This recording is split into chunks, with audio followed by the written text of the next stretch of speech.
right, everyone. I want to thank you all so much for joining us on this wonderful Tuesday evening for some more Lionhead Gaming D&D.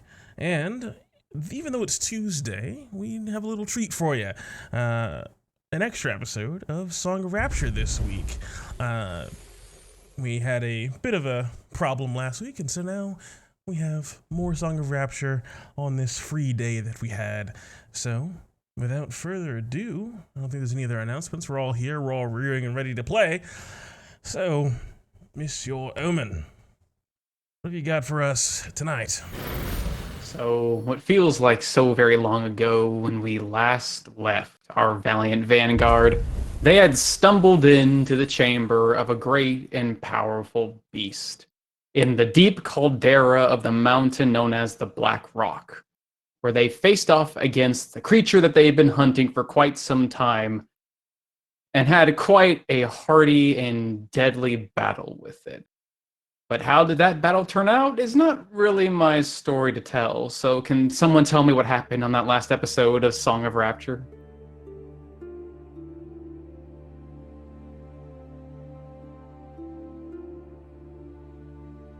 Sorry, I'm trying to fix my camera. Yeah, sure, okay. You guys want to popcorn it? You guys want to popcorn it? Yeah, sure. It's been a while, so we'll just go back Sure. and forth. So we started out in the dragon's lair, having just been found out that weird orb was really heavy and smelled really good, I guess. So he saw the treasure, and Obsidius noticed the valiant vanguard sneaking into his lair. Tried to ascertain who we were, I believe, why we thought we could sneak in unaccosted. But we were a bit hesitant to reply, everyone trying to move into position, taking this threat very seriously. And with that, Obsidius, dispensed of the pleasantries and went right to roasting and trying to tear through us.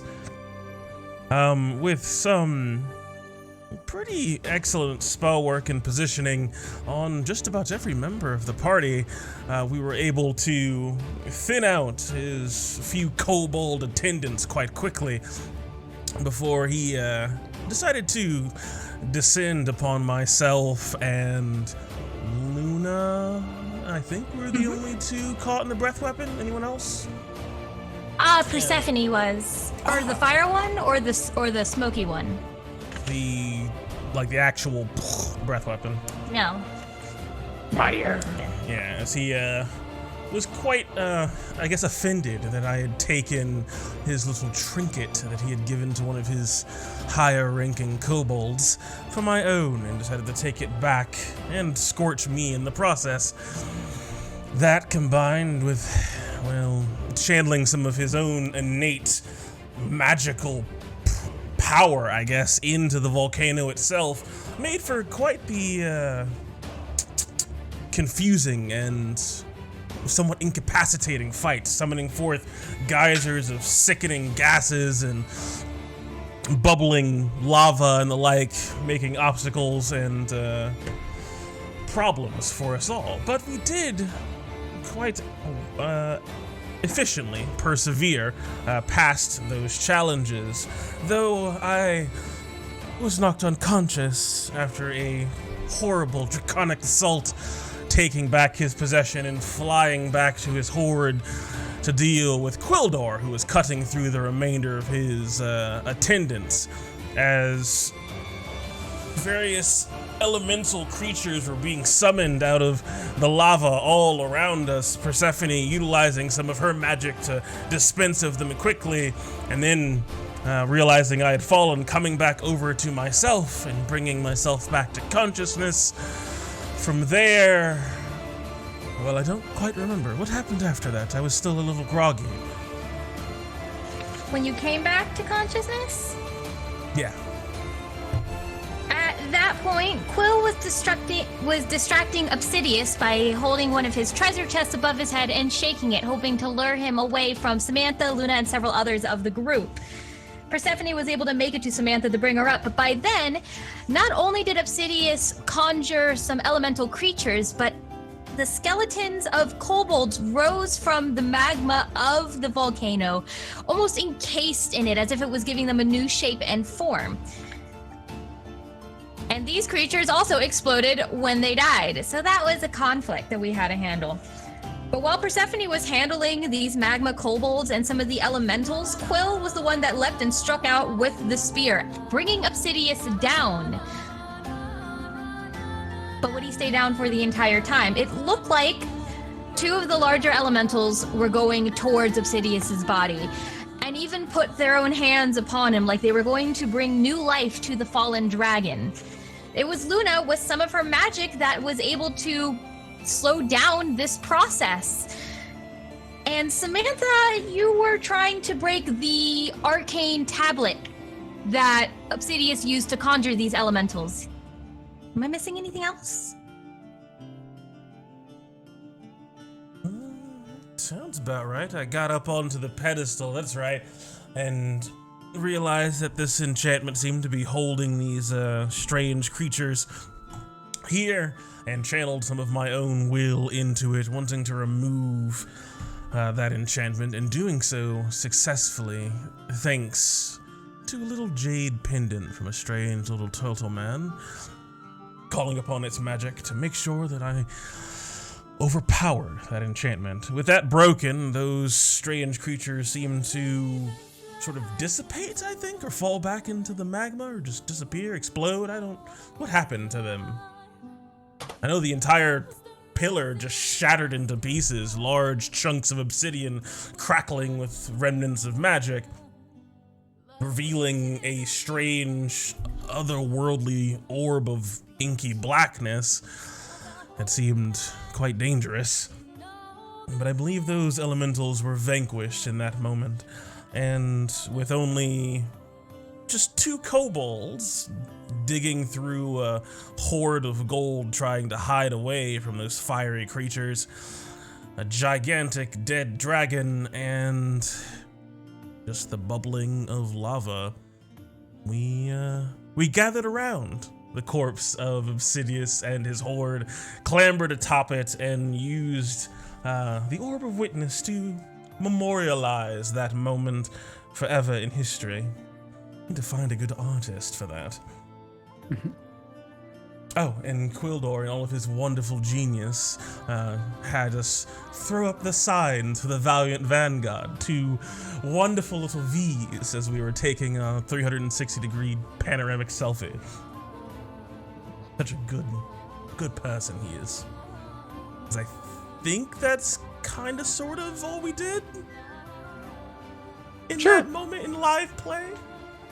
As Swifthollow slayed one of the 2 remaining kobolds, slitting its throat and watching its blood flow upon it. Yeah. As there was only 1 kobold left, quivering in fear, as the Valiant Vanguard split up the horde of Obsidius, the Pretender, as they began their journey back to Cradle Keep to share the news with the Council of 10. Pretty sure I just stabbed him through his head. He slit his throat and gutted him like a pig. Stabbed him through the head. Sure. So we went through the treasures on our way back. We found quite a host of different magical objects that we could use on our venture for. If you want to start bringing them up, do we want to show? Absolutely. Sure. Hey. Huzzah. They'd spent some time, maybe about an hour or so, maybe just less, sifting through all the gold, some of them counting the actual treasures and value, some of them in the form of coins, others in the form of pieces of art, others just like forms of armor and I guess what would have been weapons now melted down into ingots and the like, but among them were trinkets of, well, what can consider to be magical power. Some of them being like, it looks like one of them was like this long and twisted vial of glass that was soon to be discovered to be a host and a hilt of a sword made out of sand that which holds the power, what seems to be of some sort of time-contained magic, allowing one to speed up their own strikes or slow down their foe. Let's see, go make a few. We also had a number of smaller trinkets, some a bit more subtle in their use, a small silver band that when called upon, its power can make the user invisible, either for a long duration of time or a shorter duration which carries a bit more functional use from its user, as well as what seems to be a large brass brazier that holds some strange primordial flame power within, that which maybe if some give us some time, one might be able to call upon the spirits from the other side. Let's see, go down you. Where'd you go? Meow, meow, meow, meow, meow. Where are you at? Not there. Ooh, another being a set of armor covered in studs and rivets that have proven themselves to be quite effective in protecting its user.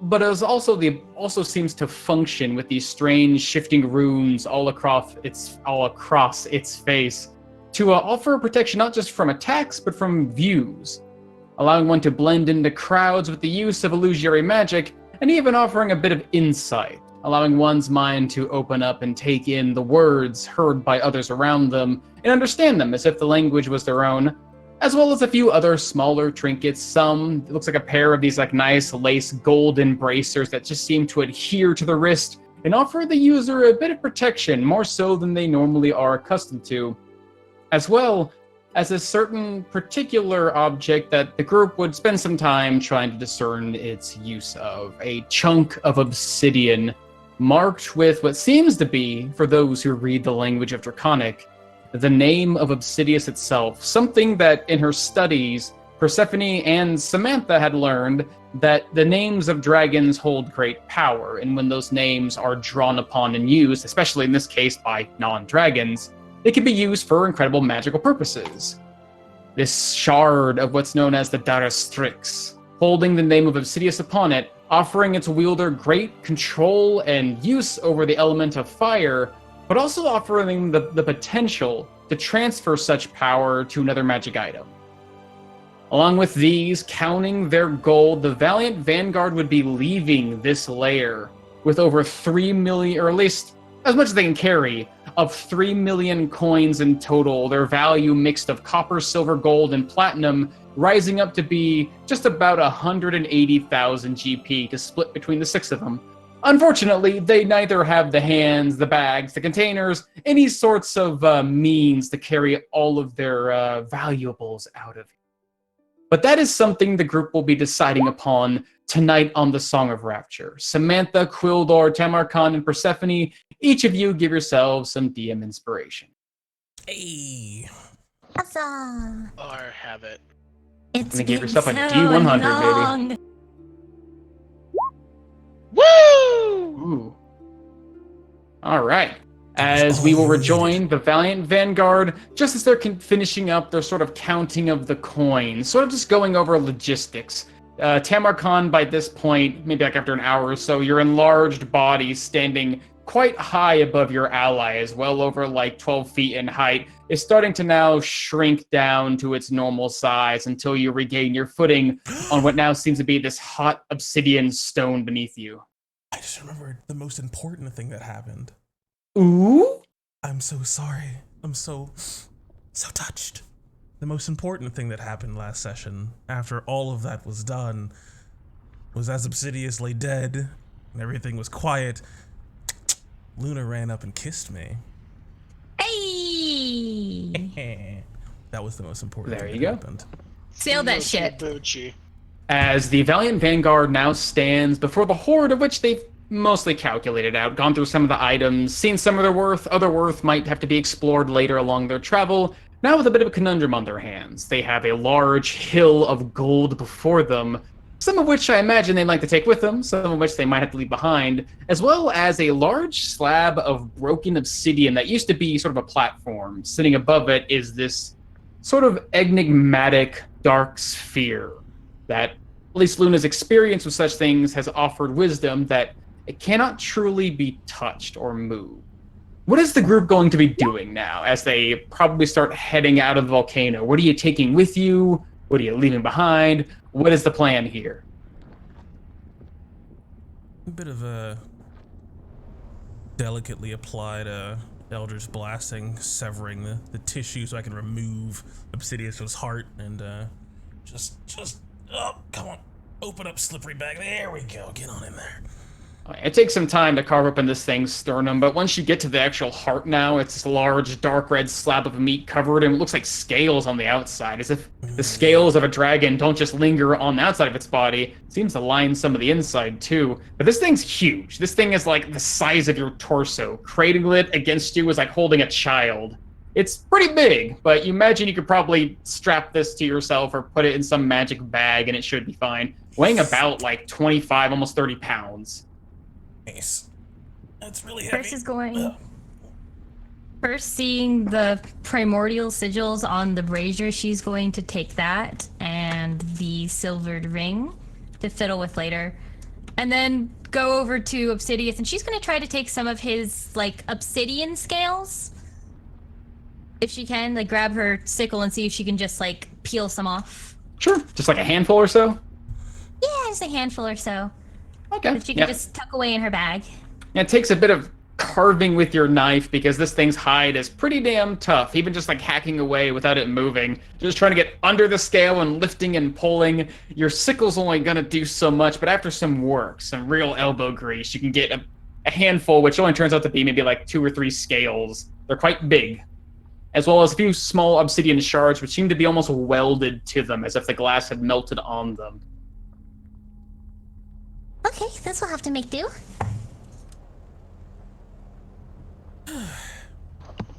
I'm assuming we're not staying here too long, so still in big boy form. I'm just filling up a blanket with coins and getting ready to leave since our magical protection for the fucking volcano we're sitting in is quickly. Oh yeah. So I'm not sticking around here for an hour. Of all the stuff that we got, how much did we put in my bag of holding? All of it.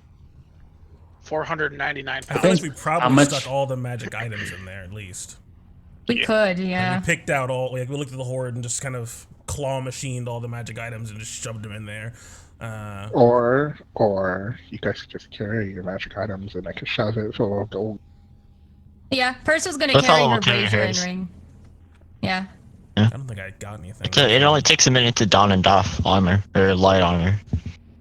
I mean, we don't know what the armor does yet, so No, but it that looks was, cool. was after the fact that we divvied everything up, guys.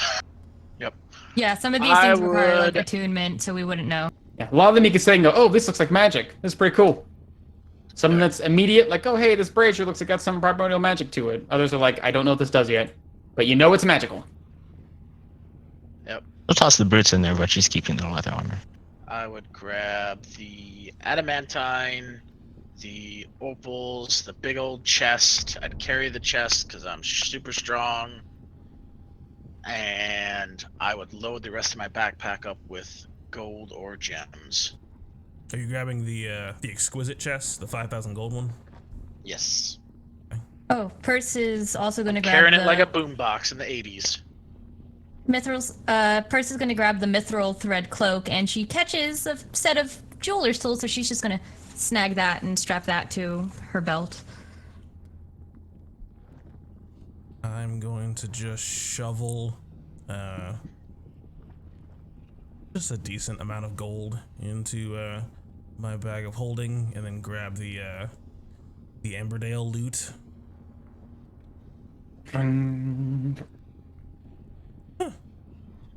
Just stick that in there as well, and then turn to this kobold that's still here. Yeah, this tiny little thing. Looks like he's been battered around a bit through all the combat. Now he just sort of sits back, sort of just like sitting like an obedient dog against the pile, sort of staring off into space, almost like he's, I guess we might say, like post-traumatic stress, like just seeing war flashbacks. But the moment you approach, his eyes go up to you, sort of staring off in 2 different directions at once, just immediately snapping to attention. Ah!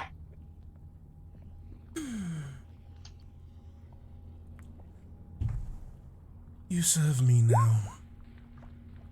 Understand? Looks past you. You can see past this now thinning mound, the still body of Obsidius, smoke starting to rise as steam pours and across this volcano caldera, which it seems like the air is going a bit cooler, or maybe it's just the feeling of that that protection maybe on its last leg. It looks past towards this creature's body up at you, Samantha.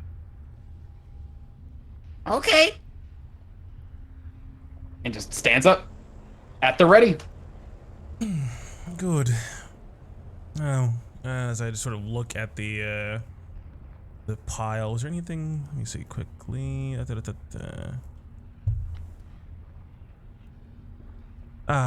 Those. Grab those. 7 of them. As I just point at I don't know, just a pile of the 1 pound platinum ingots and just have them carry them for me. Like Already one put by it in the one. chest. Oh, you put all 10 of them in the chest? Oh, you bitch. I wrote what I put all in the chest. How did you? I grabbed all the ingots, the silver-plated armor, the opals, and the chest. I'm just Okay. carrying it like a boombox. Is the platinum visible? Or the platinum pieces? Or do you have to really like platinum dig them pieces? out? They're sort of scattered throughout, but you can find small piles of them, little handfuls. But yeah. Smashing up Okay. 5,000 gold. Stick it in my grab blanket. the ceramic bowl then for our future coffee table. Okay. All right. If there's anything else you guys want looking for, and this little kobold's gonna be picking up handfuls of stuff you point him at. 'Cause it doesn't seem like he's pretty strong. Can't hold on to a lot of stuff, but he's definitely gonna try. Yeah, just have him pick Definitely up has the little ceramic bowl and just tell him to anytime he sees like a platinum piece before we leave to just stick them in the bowl. Just just like throwing handfuls of shiny coins in this bowl, clattering to the middle. Just following you very diligently, like a small Good. servant. Right? Right, since most of my stuff is on the carriage in my backpack, to fill my bag of holding with 500 pounds worth of gold. It's about 2,500 gold. All right. That's my share, the luck eyes. I think that's right. Yeah, I'm taking 100 pounds. That's 500. Or 5,000, rather. All right. 3,000. To make sure Luna has room in her bag, she's gonna take back her coin purse that we stored in there to alleviate weight off of purse. This hollow can basically carry 7,000 pounds of gold too. Not 7,000, 70 pounds of gold. I got those two numbers confused. I was like, what happened? You can take Smith Hollow can carry around 70 pounds of gold in her black box. let me see. Shoveling in. I'm just taking my backpack and filling 200 pounds worth of coins. How much does the Elminster collection weigh? The books in total, like just whole set, 10 pounds in total. Small, short, thick books though. Okay, so 10, 15, 12 plus 30 pounds. Let's just round up for the heart. Okay, so I'll just like shovel just until my arm gets tired. So probably like, I don't know, 100 pounds, 120 pounds of just miscellaneous gold into my bag of holding. I actually don't use it a whole lot for storing stuff. Besides all the coins that it already has in it. Works for me. Let me do the math on that. All right. You guys are taking your treasures. Some of you are sorting out your coins and carrying them in various ways. Some in magical form, some in not so magical form. Just sort of strapping it to the best you can, carrying them in wrapped up blankets. Is there anything else you guys want to do in this cave, or are you begin to make your ascent? Because time is ticking. I think we just Start. gather Move that on and roll out. What's the coin weight conversion again? 0.02. 02. Okay. 100 pounds is 5,000 gold. Yep. So now I have 10,000 gold. So every 25 pounds is Okay. 100 gold. As the valiant vanguard, after some time going through their treasures and now sort of catching their breath during this time as well, they find themselves at the end of an hour approaching the final end and begin their ascent back up the mountain along the winding path they took before. And it's about maybe when they get like the first 10, 15 minutes or so up that path, as they can feel immediately, as if just washed away by a sudden hot wind, that magical protection that once held them together against this heat just falls, and it feels like you're once again walking into the depths of an oven, although not so much as you felt before when you first entered this area. And also, as well, sort of brushing his shoulders against the edge of this somewhat narrow tunnel, you finally see Tamarkan's size slowly but surely revert back to his normally tall and somewhat gangly form. As returning up the long length of the mountain takes you about another hour or so. You guys are a bit weighed down by your gold, and if not by the straining of the battle, eventually you reach the heart of the nest once more, still an empty graveyard from where you left it, winding back around the corner until you reach the mouth of the mountain, which you can see now as you're approaching higher and higher. What was once this like cascade of sunlight sort of breaking down to the darkness, there's almost now like this bright gleam, as it seems like the sun has finally reached up and overhead as you've reached the early noon, and the sunlight is just gleaming off this like crystal layer that someone has laid with their magic across the opening, and it's like walking out into bright sunlight as you guys make your way to the top of the mountain.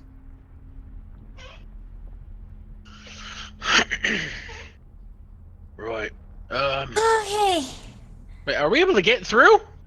Oh, you're able to get Yeah. through. Again, Okay. you're just walking out into the top part again as usual. It's just, since you're now on noon and there's a crystal layer just sort of describing things as like, yeah, the large, like, dark crystal obsidian rooftop you made for Obsidius is now just reflecting like this. It's like a window, walking top of a bright, reflective window of light.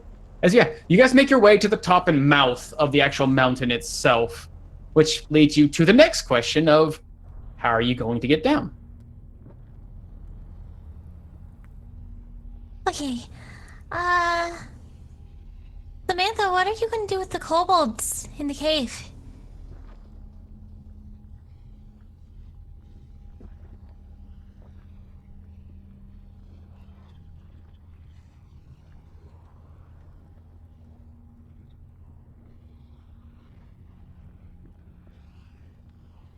I still have some magic left. I could conjure some eagles, or whatever it is the Fae wish to give us. I can conjure winged creatures.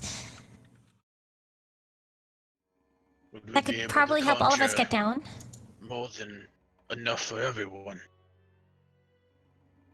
Yeah, I should be able to. Good, because I don't think I could carry all these things, and the bird would definitely be crippled by my weight. Oh, you're right. Oh gods, we're also going to be very heavy. You can always try.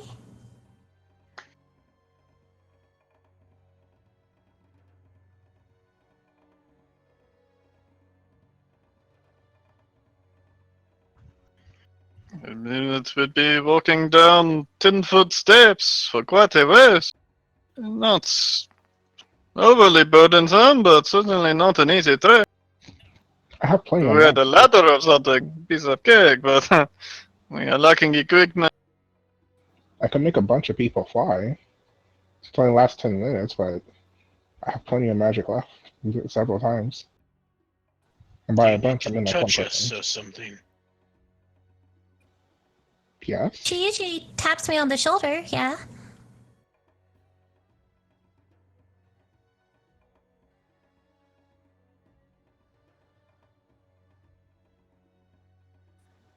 If I wanted, I could do it several times for one person. Uh, at most, I could do, what, 3 people, but only once at that amount of energy? Hmm.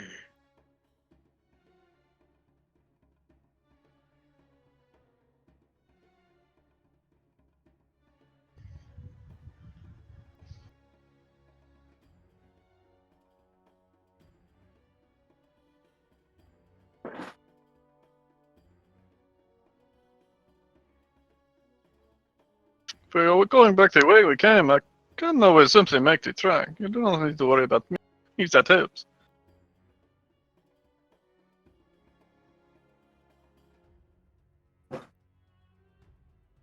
Sorry, what?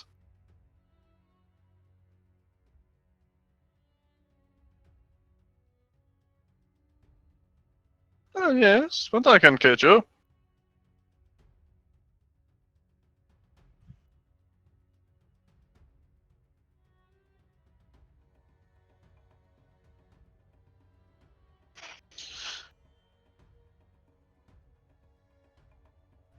It's been so long, I don't know what my voice is anymore. You are Tamarkan, the far traveler of the far worlds of the other places you went. The Feywild. That is it. There's your character. Go. Fuck. It is voice.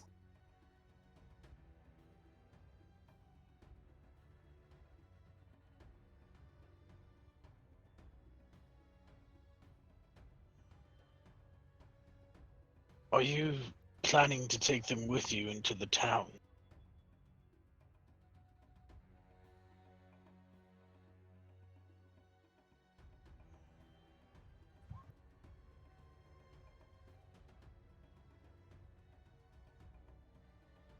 Hmm.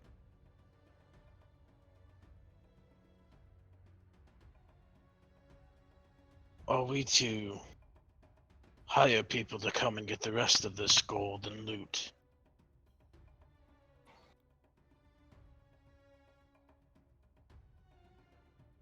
You cut out. Yeah, I heard there was a few.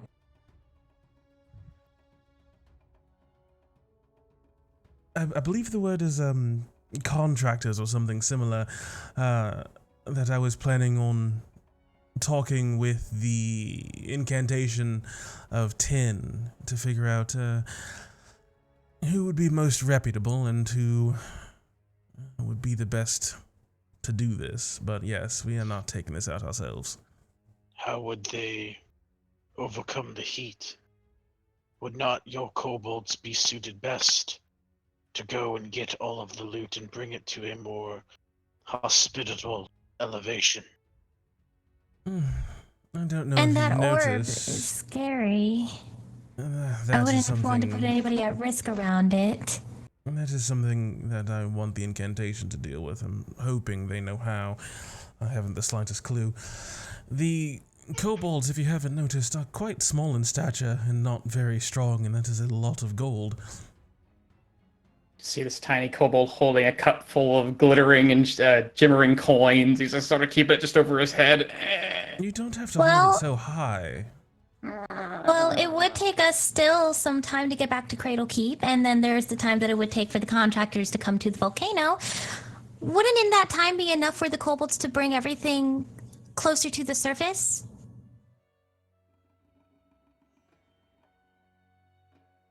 If we tell them to do that now before we leave.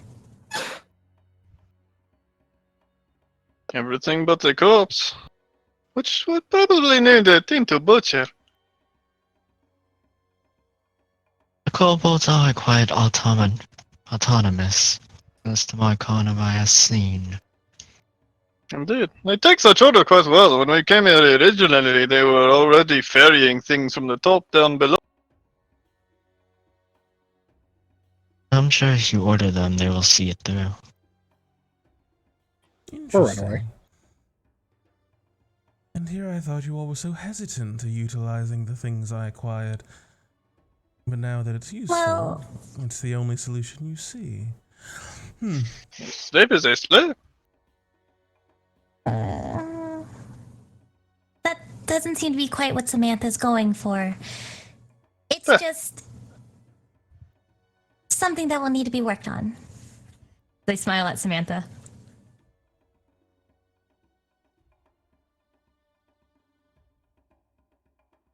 A monkey is a monkey until it is not. They still seem like monkeys to me. So in that case, couldn't we ask them to, as you said, butcher Obsidious? Or would that be really weird? I feel like that would be really weird, but would they do it? Buttering a dragon would probably require a skilled hand. I do not know if we want to leave it to a monkey. Well, should we get down this hill? Either way, we'll need to send somebody back here to get things. So should I Either get way, the it's still quite hot. kobolds? Am I bringing the kobolds here? Am I trying to fly the kobolds down? I can't talk to them when I'm a bird, and once I go bird, I'm not going back until I put them wherever they need to go. But could you not just conjure your eagles and Luna cast fly upon myself, Tamarkan, begin to march down the hill, and we meet at the bottom.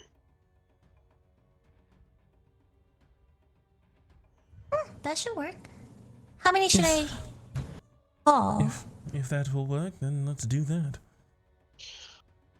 But although, if I do recall, I believe it took quite some time to fly up here, did it not? From where we were like flying, it didn't take that long. Nah. Took a whole Much lot of less just time. walking. So like, You basically were going to be scaling about a mile, at least part of a mile, just in height, hand over foot. Persephone summoned a bunch of eagles, and you got there in like 15 minutes. yeah, see, that's my concern. Like, oh yeah, fly, last 10 minutes. It's a 12 There is one minute. beautiful it's a thing, 12-minute Coldor. fly. There is one beautiful thing, Coldor. Oh, I was that totally you're- thinking about just jumping off. There you go.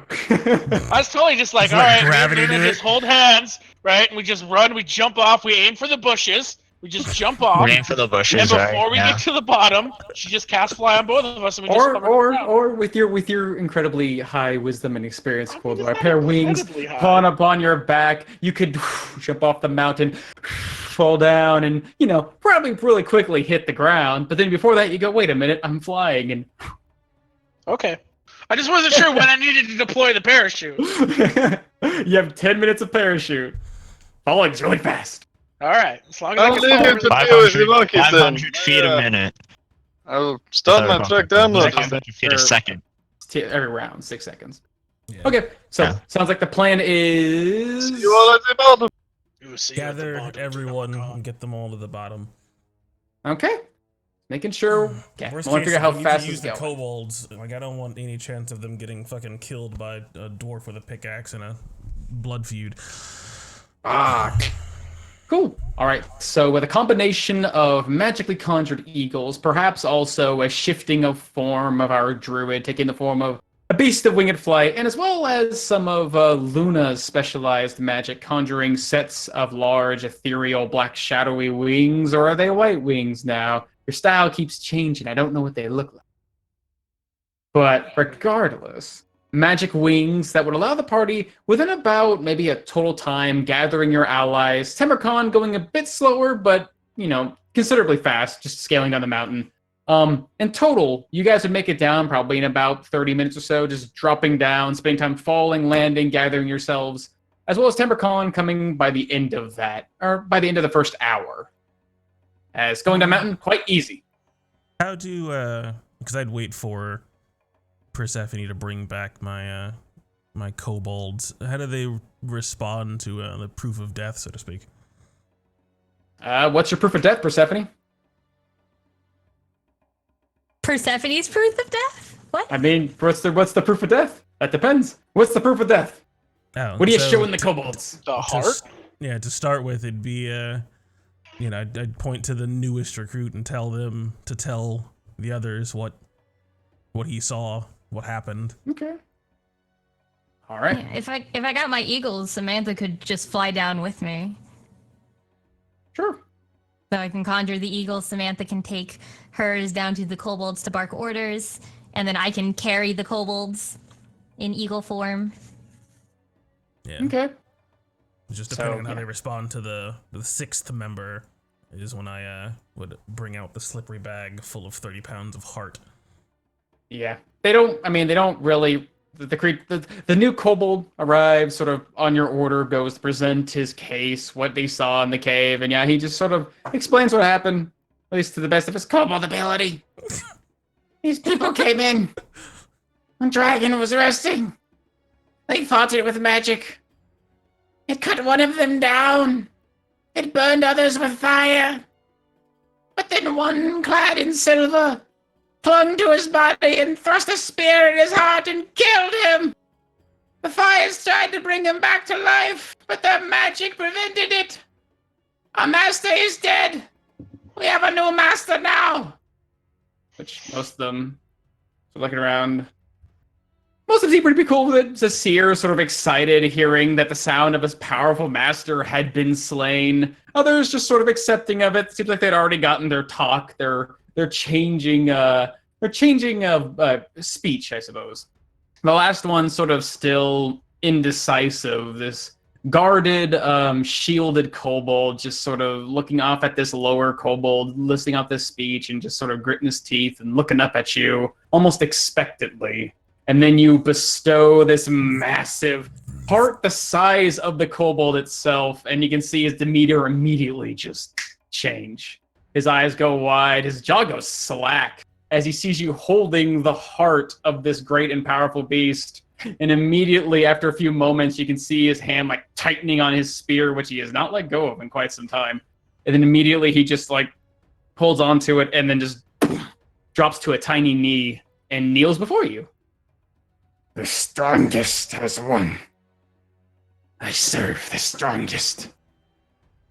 That she has, and that you do. Arise. I want to be rid of this hot infernal place. Chew up the heart and feed them like mama baby birds. Now open your mouth. Ah. Get the bones, get the bones. As you guys will, with the rest of your magic, and again, about a span of about an hour waiting for Tamarcon, you guys get there quite quickly, resting upon the ground, sort of at the base of the mountain, close to where you had first ascended, or maybe off a ways. As after a little bit longer, Tamarcon, hand over foot, fortunately going down the side where it seems like there was not much kobold action or boule action, as it were, finding a quite peaceful descent down. If I'm traveling by myself, I can travel stealthy at a normal pace. I know you can, baby. Can't be spotted, baby. As making your way down, eventually the group would reconvene, watching this now, no longer green, gold-colored monkey man descending down, hand over foot, almost like he's climbing down a great tree down the edge of the mountain, until you guys find yourselves at the base of the this like dark sanded ring around this mountain known as the Black Tide. Assuming during this time, probably some of you have gone off to the small cliff edges and the large jagged rocks sticking out the ground, looking for the shadows that you had spent some time hiding your Hummer as well as your horses, which fortunately seem like they're in mostly good condition. They just look pretty thirsty.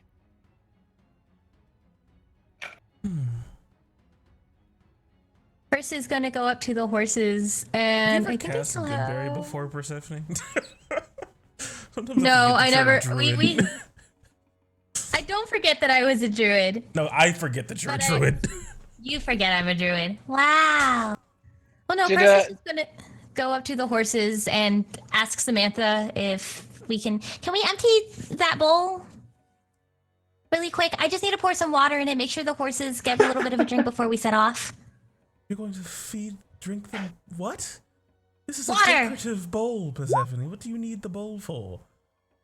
Water, Samantha. The horses are thirsty. She gestures to the horses. They look pretty without water. Magic. In the desert by themselves. Very without water. You can't use a water skin or something? Here. They hand her a water skin, and then hand her a second water skin. Didn't use my 1,000+ gold bowl for horse water. I'm just gonna go and take them and make sure the the horses are well hydrated. I'm gonna assume that Luna didn't cancel concentration the last minute and cause me to die. Oh, you're dead. With her magic. No, She may have. It's supposed to be a prank, but you went dead. I mean, the prank was successful. I'm assuming she just let me die. Like I was like, oh, I'm gonna fly at the end, and she just and stops it in a nice squish. I will see Persephone ask for the bowl. Samantha say no. I will then empty out the 5,000 gold chest and. Yep. What the fuck? Pour everything This into the work. ground. Watching piles of gold and coins and treasures spill across the black You sand. have to put all of that back in the... It is better to have horses that can carry us back to a town than to die here with treasure. Maybe we can also You just walk just up take and down. any opportunity to try to look like you know everything, don't you? As then I look over at the kobolds. Now all of you pick this mess up. What? No, you pick it up. You're the one who dropped it on the floor. As I'll just look to you, Samantha. Yeah, so you can take my things into the carriage. I'll talk with you in a moment. Like if you Then I want to just take go the and moral kill high all the ground other with all this. horses besides mine and Persephone's, and we just ride off in the sunset. Yikes. No. You get your kobolds, I get my horse. Persephone, would you like to do the honors, or shall I? Oh, thank you, Koldor. As Persephone's just going to start taking all of Samantha's water skins and just pouring them out into the chest where the horse is. Okay, yeah, filling up this very extravagant chest full of water. It gets about halfway full because it's a considerably large chest. But yeah, immediately at the sight of water, these horses sort of gather, bumping shoulders, and just stick their faces inside. You can hear the sound of like sloshing and slurping as you see like just big old froths of water sort of pouring over the edges. Yeah, they're quite thirsty. But, you know, they basically drink it dry, which is considerably quick, until they sort of pull back and then just sort of shake their faces clean. And it seems like, unless you're going to keep pouring water for them, they're pretty primed to go. No, just Couple wanted to make casts sure of they were okay. prestidigitation to get the water and froth out. Okay. So I'll put back all the stuff because there's no coins in there. Just big old ingots and treasures and armor. Just Opals. ingots, armor, and opals. Big old round, beautiful gems. As yeah, with that, let's see. There we are. Where you go? All right, nice. As with that, our valiant vanguard would What time of find day is it? yourselves. It's about high noon now. You guys got all this dragon killing done early morning, and then now you're basically leave this place with the sun over your heads. As you guys will be traveling for quite some time. It took you about a week to get here. Gonna take you about a week to get back. Is there anything you want to do on the road? Anything you need to do immediately? What are we doing on this travel that you guys will take some time? So I'm gonna. Taking gonna a long attend to my rest. ring. At least No, one. no long rest. Gonna take at least one long rest. We have the identify thing on like a short rest, right? If you spend time basically tinkering with your item, you'll eventually figure out how it works one way or the other. Yeah, Purse is gonna figure out how her stuff works and then just keep her little ring of vanishing. And I am going to use my brazier during one of our rests to cast Find Familiar. Oh shit! Yeah, spending your time with this brazier. You can see like maybe on one of the nights you make camp, you can strike a light into it. And it seems like although there just seems to be like a small amount of kindling just sort of perpetually at the bottom, you can put some extra wood to feed it. The moment you make the slight spark, the flame catches onto the kindling and then immediately sort of bursts as it becomes a strong fire. As if it didn't really need much help to become a good fire. It'd make a decent campfire too if it wasn't so valuable looking. But yeah, you can feel sort of this conjuring magic sort of emanating from it being in your presence. And sort of with you within its presence, with your primordial ear, Persephone, you can hear the soft sort of hushed and hissing whispers that you heard inside of the mountain before. This time not quite as harsh or as violent, but more so just sort of capricious and playful, as you can hear the sounds of what sounds like Ignan sort of being whispered from the pit of this brazier. Was it like when you conjure your familiar from the thing? As I begin to cast the magic, the flames start to, imbued with my connection to the Fae, start to turn a pink color. And the fire starts to take its form as a small butterfly is going to emerge from the flame and just flutter out towards me. Nice. That's the first form I'm going to have for my familiar. This rolling flame, a bit wild, like a wildfire, becomes softer and almost like a petal of flowers. It becomes pink and sort of roils and pulses until the roiling pulse of flame rises out of the brazier and becomes these fluttering wings. You have yourself for a moment. It looks like it's made of this pink fire before it solidifies and becomes an actual butterfly that you feel a strange magical connection to. I hold out my finger for it to land on. This is so exciting. I don't have a name for you. I'm going to come up with a name for you. I have 2 weeks. Hi, friend. Yeah, this tiny little creature. You can feel like almost a ping in the back of your mind. Not anything that really seems like as strong as a word should be, but more like a feeling of recognition, as if this thing can actually speak directly to your mind. I'm going to put it in my little flower crown and let it rest there. And I'm just Nice. going to smile very happily. Very pleased with myself. I've acquired a new friend. All right. At some point in the first day, after Samantha sort of gets comfortable, probably when she's letting Persephone sort of drive the Hummer, there's 2 important things she would do on this trip back, besides handling inventory like we did out of session, basically. First, she would go through her little Valiant Vanguard scout squad and give them all new names. Of course, keeping Zasir, the Growing Flame, renaming the one with the unfortunately withered hand, Gull the Glorious, the stalwart and defiant until the end would be Mirim the Guardian, and naming one of the sort of normal, I guess, kobolds, one of the first ones she came across in the lower chambers, Thrin Nabal, the Lucky Shot, and the one with all of those weird little contraptions and unguents, I guess, of stickiness or whatever, Valos the Crafty, and this latest edition, Jeff. His name Jeff. Pocket the... I don't know. Perhaps pleasant, I suppose.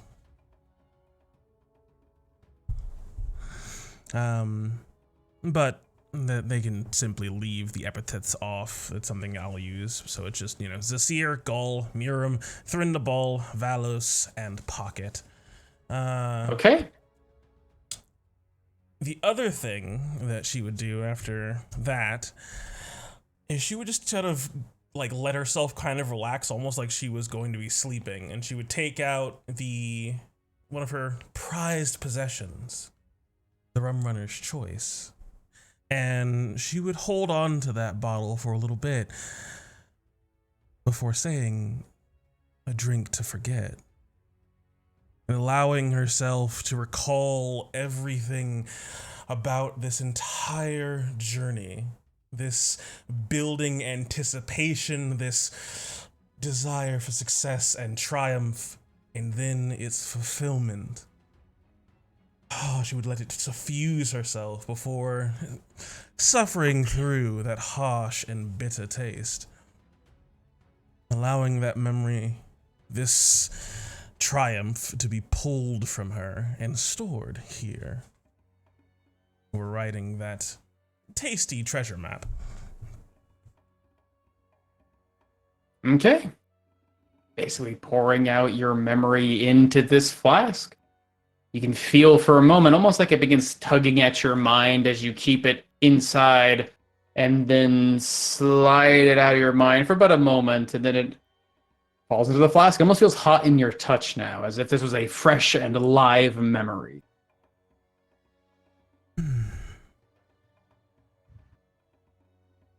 She just lets it become one with the bottle. Yeah. Good memory as you look at this thing smiling, and it's just this weird sort of lingering feeling. This, like it was something you had. You could recognize that, but what exactly that feeling was now separated from you. Okay. I turn it into Fireball. That's what I imagine the taste of. These are my I good invent memories. cinnamon and nutmeg. All the heat. Sometime at the beginning of the journey, I'm probably going to ask Tamar Khan if he could do me a big favor and maybe draw a bunch of maps of the different towns that Persephone has been to. If I've been there, I can try to draw something from memory. Okay, I've been to some of them. I could kind of describe them to you. They don't need to be maps that actually take you through the town. They just need to be like artistic. As Persephone is going to look into her amulet and a memory from her childhood, she's going to put a visual of this map of Hearth, which doesn't look to be precise to scale, but along it there are images of mythical creatures and little scribbles of lore alongside it with feathers pinned into it. I just want it to look really nice. I was hoping to send a couple maps home to my brother, since, he can't be here to travel with me. I think he'd like them. Of course. And again, I've been quite a few places. May know of where you're talking. Wonderful. I'll put together a list for you. I would love to be of help.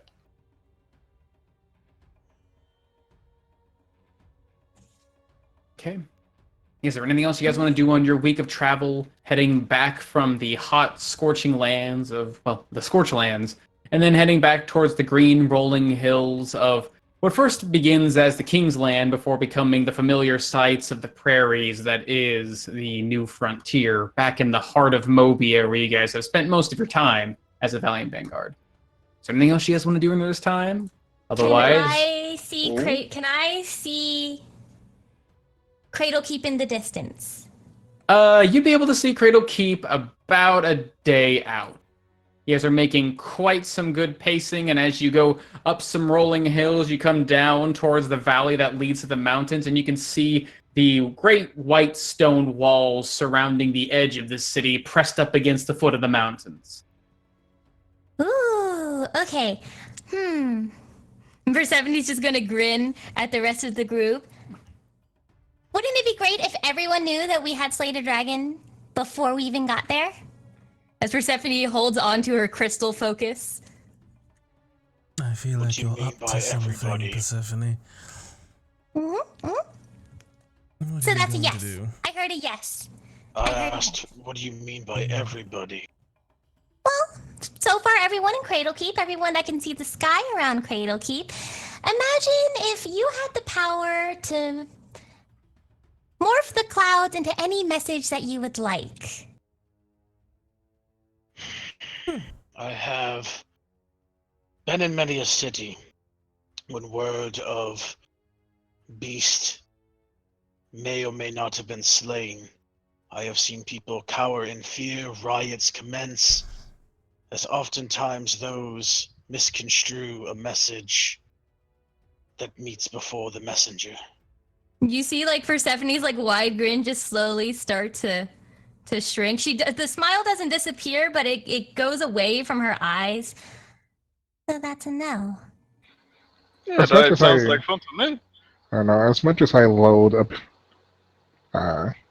agreeing with Quildor, I mean, just writing a message in the sky. I feel like we're supposed to talk to the Incantation of 10 before we release that information. I thought that was the intention. They may not have wanted the commoners to know how closely a near Titanborn was to their city. I mean, I know they didn't want them to know before we killed it. I don't know about after. What are you thinking about writing, Persephone? She sort of looks at you with like a smile that like conveys a degree of warmth, and you know, like she'll give you the rope, so to speak. Persephone's just grin like lights up again. I was just going to say that the Valiant Vanguard slayed Obsidius the dragon. And maybe a little sigil that I thought of for the group. Sidious was already notorious. So I suppose it would be, or at least help expedite the rumors. I can not include his name. I could just say that we killed a dragon and keep it at that. No, I think you should include Obsidius. Yeah. I believe even in Oakwell he was known by name. Do it. Let's see, how close are we? Do it when we're no more than half a day away from the city, alright? Half a day. Okay. Half a day. That should give us enough time to hopefully deal with it if it happens to turn negative, but I doubt it will. God, it's like giving candy to a child. Yeah, she's earned So much it. fun. She's earned this little bit of fun. We're Besides, dragon slayers. when else are you going to get to cast Skywrite? Exactly. Oh, I love so much that I base my character around it all about knowing Skywrite. Yes. As you I make it only about- prep Sky. You guys make it going down the hill, the final There's only slope Skywrite. that leads you to the city of Cradle Keep. And yeah, by that time, sun's about getting ready to set, heading into the later evening. Got only like maybe an hour or so, a couple hours or so left on the road. You see it seems like the perfect time. You conjure your magic, and what does it look like when you cast Skywrite? And what do you write, Persephone? My crystal's going to start glowing, and almost as if it's like a quill, I am going to start writing in the air in front of me. And as I do, casting my magic and saying my message into it, the valiant vanguard, comma, slayed Obsidius the dragon. And with it, I am going to do a sigil, which is a serif V, and within it, a simple V for the valiant vanguard sigil. And as I write these words and make these marks in the air before me, the clouds start to morph and even form the words in the sky above Cradle Keep. Nice.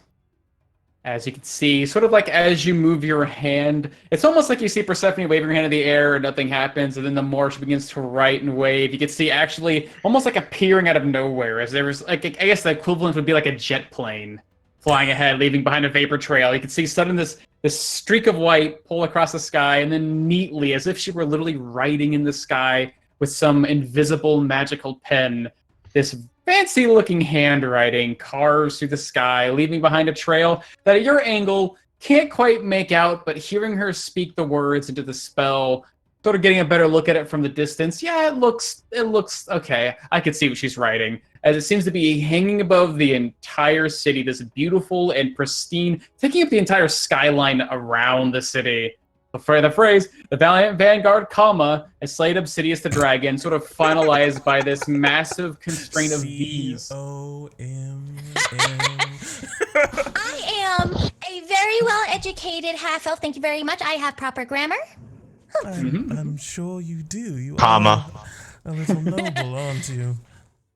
As by the coming of the evening, you guys find yourselves at the gates of Cradle Keep, met with what sounds to be some commotion in the city, as people are chattering, trying to decipher. It seems like there'd been a message in the sky that was not ordained by the wizards of the incantation, something out of the blue, something that they're not quite used to happening over the city, and so they're trying to decipher it, because the words that were spilled were ones that were not often a precedent spoken in the world of Hearth. You hear the talk of dragon slayers. It's someone's pulling a prank, someone got some magic on their hands and threw up a big old name, just chose a random adventuring group name and said they killed a dragon. This is going to be really bad for the city. People are going to start trending this now. There's going to be big old messages written in the sky everywhere. It's going to be like some sort of joke people tell over and over and change slight details. Skywrite challenge. Oh, no. It's going to be horrible. But some people are curious. They'd heard the name of the Valiant Vanguard, and, well, they've been doing some things. By this point, echoes of their triumph had finally begun to reach other cities. It seems like they've already been making some traction in the world. So it kind of sounds almost like a hopeful guess that, well, maybe they actually did. Why they had a giant message over the city, hard to say.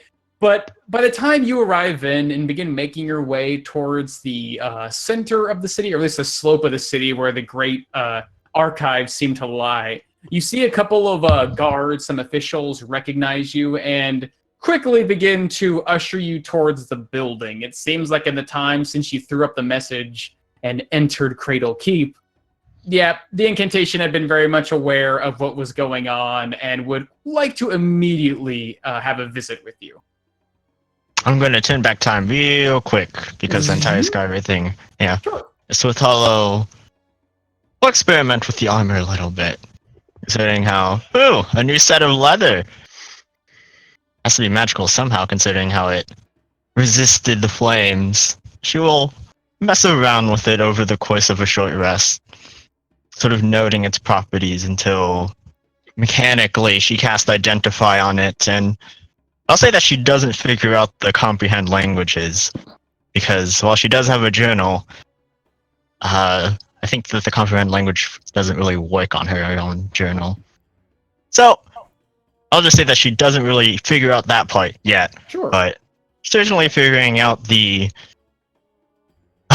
she can disappear into a crowd now. Her power of incognito. But now, ha! I don't have to go get dresses now. Finally. Nice.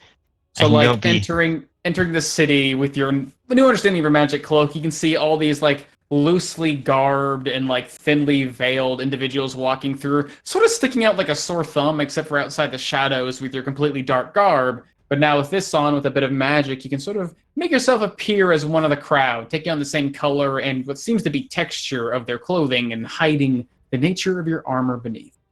Nice. That was kind of sort of the only thing I want to say that we did on the road here was identify the other magic items. Everyone plays with their toys, understandably. Yes. The Hollow will go through several outfits before resettling on the one that she had originally. Sure. It's like I never had the armor in the first place.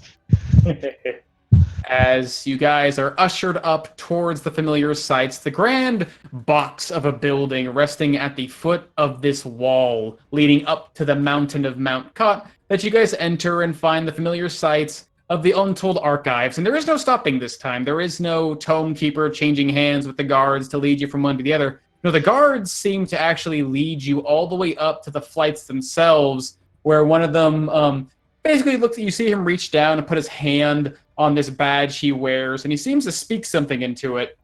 And it seems as a moment of silence, it sort of reverberates and glows, and suddenly you can see a familiar face appear within this long bearded, smiling, of all the people here confused and concerned, now smiling and beaming face of the wizard Tenzin, who steps before you all with this cut smile, proud. Well, hard to say who exactly of. He seems to be keeping a hand just stroking on his beard as he Whisper to her friends, do you think they started throwing a party for us? A secret private party for slaying the dragon?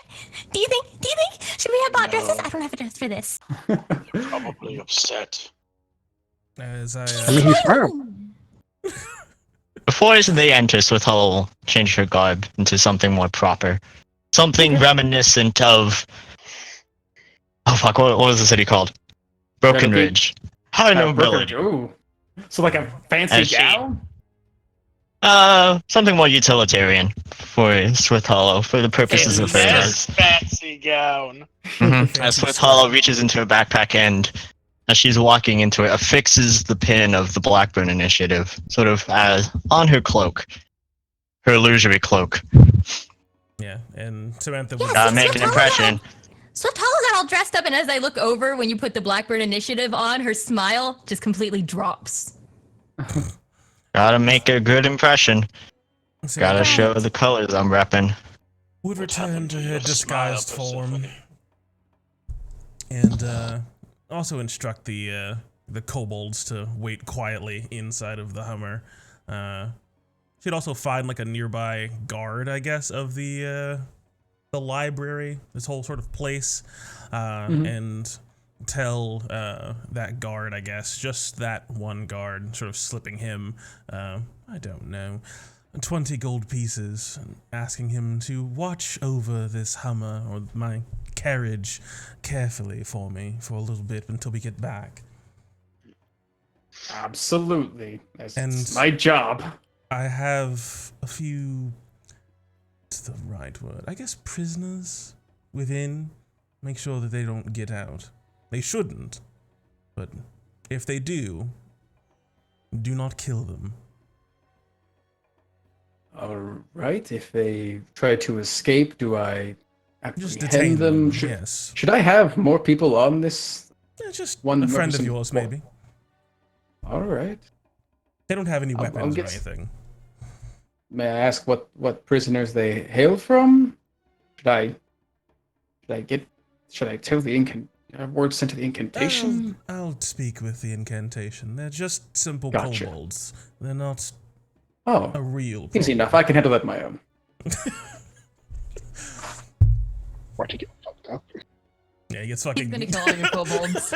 slaughtered. They get him back to the economy. Kobolds. That's easily handleable enough, my lady. Says Oh, the God. CR0 Oh, God. It's a Samantha normal ass returns to guard. a bloodbath, looks in the carriage, her kobolds are fine. Yes, very good. Oh, you grinded on the As internal the guards. shield just looks up at you and shrugs. He came inside. You told me not to let anyone inside. As you guys had entered this place, Sotalo taking on a more formal and appropriate gown, something to catch the eye or at least show off her worth.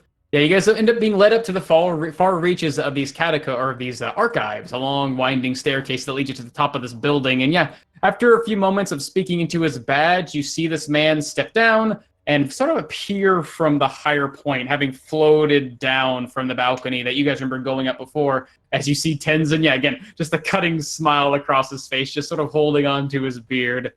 You all know how to make quite a re-entry. I must say, a bit bold, but I like it. I really like it. I grin very heartily at Quill. See? It was fine! That is one of them. It is the one But that of has course. vouched for me and The one vouched that for matters us. to us! Why, thank you. So isn't the name the incantation of 10? I assume you're It's the literally leader? named after him! Well, I wouldn't call myself a leader, but So I you're do not the hold leader, up... you're just arrogant, got it. Ooh, quite spicy, this one. Watch your tongue around Septum. He may not be appreciative as much. But I have so many questions. I must have them answered appropriately. Appropriately, not now, not now. Okay.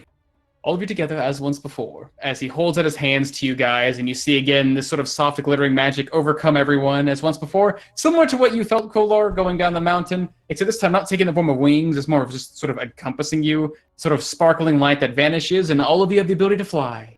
As he sort of steps off the ground once more and just leads you all back up to the long, winding chambers that you remember before. This long walkway and hallway that leads you down inside of this great, almost like auditorium of sorts. Until, where are you guys at? There you are. Where'd you guys go? Where'd you guys go? Hold on, there we are. I'm gonna ballet leap into the air this time because I know what it does, and I'm also. Oh yeah, feel like you're I'm all walking learning on how air. this magic works. Let's see. What's Jim. Swift Hollow's command word? What is your command word, Swift Hollow? That's a good question. I don't know. We asked the good ones. I'll come up with something. Probably Shazam. something discreet, yeah. As It'll be you guys- Alakazam, except King. very loudly. I have my to God. make sure everyone knows I'm changing clothes. as you guys will once again follow after 10, who seems to go past this pair of doorways as they swing open. He flies open or flies through them. They sort of close for a moment before you guys push them open yourself, and he's no longer in front of you. He has found himself gently seated upon his council seat, as it looks like almost hurriedly gathered. Some of them just now sitting themselves into their chairs. It looks like the 8 wizards you've known as the incantation of 10 have gathered themselves, especially the older ones looking a bit more flustered. You see this large, broad-shouldered man wearing a great cloak, Septum, the one who had actually brought you the spear that slayed the dragon, sort of just with a furrowed, angry face. Like he's just been having a bad day, just sitting himself in his chair and just grumbling loudly as you guys begin to approach. Ah, and there they are, the valiant vanguard, the stars of, well, the talk of the town, as it were. I believe they have a story to tell us. Please tell me you brought back that beautiful little pearl, though. I said I would, and so I did. As Samantha will pull out the pearl that they were looking for and hold it in her hand before snapping her fingers as once again the wonderful little gloved butler hand appears, pulling it up out of her hand and carrying it up towards the one that asked for it. Very slowly. That thing is a Very little slowly. heavy. It's right at the weight limit. As you see Tenzin sort of just holding out his hand, this thing, sort of watching, sort of the smile on his face smile becomes a bit weaker as this giant head-sized pearl is just slowly floating towards him. I've got it. As he sort of waves his hand, and you can see suddenly the pearl like twist in the air, sort of pulling out of the 30 grass. feet, sort of isn't it? and float. It's actually a lot heavier than your mage hand can carry. Okay, I wouldn't have done that. But yeah. then. He holds out his hand, and it seems like the magic in his own grasp, invisible, just seems to sort of lift it up suddenly with great weight and pull it to his hand considerably quick, as it sort of just floats above his palm, and he looks at it. And would you look at that? Not a scratch or a mar upon its surface. And with that, we have our pearl. As he almost looks like he throws it, but it sort of glides gently in the air and seems to move up towards these doors over here before sort of pressing up against the handle. They sort of press open for a moment and seems to fly out of sight before vanishing. Ooh. Hmm.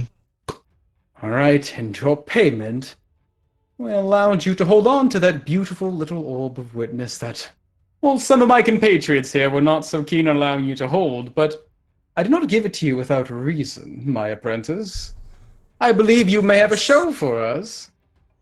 Ah, indeed I do, as Samantha would have spent some time also along that trip, sort of going through the recordings that she did manage to hold on to and sort of putting together just a bit of a explanation or presentation for each of her little scenes, as it were. So thankfully, with all of the assistance that you all provided in a bit of, well, mostly you, Tenzin, giving me all the information I needed when it came to dragons, we were quite able to prepare, along with a bit of scouting work done by some of our members. We were not going in blind, which is why we're standing here before you today. Now, we made our way into that layer of Obsidius's and encountered a number of kobolds under his service. As I bring up the Orb of Witness and just replay my bit of narration leading into the volcano itself, which is about a minute in length. Sure. Yeah, just watching your guys' ascent down into this open mouth. First, knowing that Samantha wasn't disguised when we did the whole thing, she's going to be looking at the incantation of 10 to see how they react to a Yonti among us, if at all. Oh yeah, you can see the incantation seems to be looking at the sudden pulse of magic that fills the room and almost seems to layer it in this appearance. Sort of familiar, even where you stand now. The shape of this room being this sort of dipping auditorium with rising seats almost mimics the shape of the mouth of the volcano itself, where you can sort of see yourself sort of free floating down in the middle, where you would be falling, instead standing on solid ground, watching images of yourself like trek down along this winding path. And yeah, you can see all of them looking around, sort of excited. You see the youngest one of them all on the far left end of this auditorium, sort of just smiling, like he's taking in the whole scene excitedly, pointing out things to the slightly older gentleman to the next of him, like things he may have noticed, like the streaks of fire. But you do see the person he's trying to talk to is sort of keeping his eyes narrow as he seems to be looking between everyone. And you, Persephone, would definitely note that his eyes seem to stop and linger on the outlier of this group, this long, sort of winding hair of serpents running down the back of her head, keeping away from the heat, and her form kept tight in armor, but still visibly covered in green scales and not truly human. But you don't see him say anything. He just seems to be watching. The rest of the wizards, some of them seem to catch eye of it. You can see this bald individual here covered in markings and tattoos sort of tilt his head immediately in recognition. The blustered septum seems to be like looking around, still just in a bad mood. As he sees this, he just kind of grabs his beard and holds on for a moment as he just seems to be contemplating. The other two more well-aged individuals, the one covered in scars, seems to be just looking down, trying to see into the deep, dark hole you're all standing in, while this other one with just sort of this wild mane of hair and these deep-socketed, tired-looking eyes seems to be looking up as opposed to down at this like sort of reaching edge of the volcano, but there doesn't seem to be anything there. But even then, Tenzin doesn't seem to be concerned, just more curious, as he seems to be watching this whole thing. From there, Samantha provides a detailed recount of their battles with the nest, as she'll pull up the next scene, which should be a minute, actually like 2 minutes of a minute of the first area of the actual nest that we're clearing out. Only post-battle for this. There was not live recording, only the aftermath of the Valiant Vanguard's work, which I spent a bit of time narrating in those moments when I recorded it previously. Sure. You just see like suddenly the area around you shift, and you're again, some of you almost pressed up against a wall, and possibly so, your body's pressing into the stonework. Others standing right in the middle of this narrow walkway that now seems to be lined with dead kobolds, many of them having been sizzled and fried by electric magic, others cut down and bludgeoned by weapons. Seems like that's quite a hefty corpse pile, and now sort of at the center narrating, you can see most of the gaze are turning sort of curious and concerned, more focused on the narrator herself. As you see, like, the youngest one finally says something. Oh, who's that member? Hold your questions until the end. I think we may know the answer, young Svine, but indeed, much to discuss from this. Continue. From there, I pull up the 2 minutes of us re-entering the nest the next day, framing with the fact that we found the kobolds in this place to be quite numerous, and we needed to be quite thorough and put together our plan for how to deal with them while Obsidius was away, and pull up the 2 minutes of us re-entering the nest along with my detailed recount of the battles of like the following rooms and the I guess not gladiator arena, but like that final, the final fight, I guess, before Obsidius. Sure. That great and contested, like sort of congested battle in that large nest area where it seemed like fire was filling the air and Kuldor had himself pressed up against a wall. Yeah, most of that had been recorded during taking it in, going after. Also, just the aftermath of it all. Okay, yeah. Just it looks like a smoking battlefield. Yeah. Did they get to see us get fireballed? So for that fight, I didn't record that live because it got sprung by a trap. So the only things that were live was the first room with the lightning and the second room with like the fire spreading through the hay and stuff. The Quildor got trapped in the other side fight. That was only aftermath. So they'd see us kind of fucked up, but not horribly so. And my recount of the events and description of the lieutenants and how we're planning on taking on Obsidius next, etc., etc. And then the piece à la resistance, the live footage for the fight against Obsidius. All right, yeah, finally the grand finale begins. And just like you were there a week ago, the ground beneath you just suddenly shifts into this massive pool of lava. Some of it had been dried where you step, and others reaching out and glowing. Almost like you're there, but you don't quite feel it. You sort of see it. And sort of flying through, battering its way directly towards the center of basically the camera. Yeah. You can see this massive dragon come flying forward, teeth and claws bared, but not before a sea of fire seems to consume the entirety of this room. Sort of watching around the incantation, who the youngest one sort of turns around like he's just really into it. He's just watching the whole thing, like this 3D, 4D experience. Dude, watching it's free fire dancing IMAX. around him. The rest of them seem to be watching with a bit more concern and just conservation to their demeanor. But you do see Tenzin sort of smiling as he sees it looks like the center of this camera step forward and these hands come forth, and you can see this body seem to extend outward into this long winding tail that actually holds the dragon still for a moment. But after a sudden rip and tear and a spray of blood that almost seems to fill the room unnaturally, you can see the camera falls and hits the ground hard as this dragon comes walking over, a large claw reaching towards the center and just tearing something away with a spray of blood. And although it's somewhat just barely within reach, you do catch the image of this dragon taking flight. You can see this large monkey coming after him, leaping across the lava with this big staff in hand, whacking away at scales. You can see calling across the other side, this green-haired elf just barely making it in time with magic in hand to bring what looks to be an unconscious and dying Samantha back to life, watching these terrible cuts heal into what now might be scars that last upon her. Suddenly getting back up and getting closer just in time to see what looks to be the dragon like taking roost with its wings, getting ready to strike down, as suddenly this shape sort of appears in front of it and the body jolts and you can see glittering past its shoulder before the whole body just goes down. Seems to be this spear lodged in his chest with the Knight Kuldar holding onto it with his hands and just stabbing it into the ground.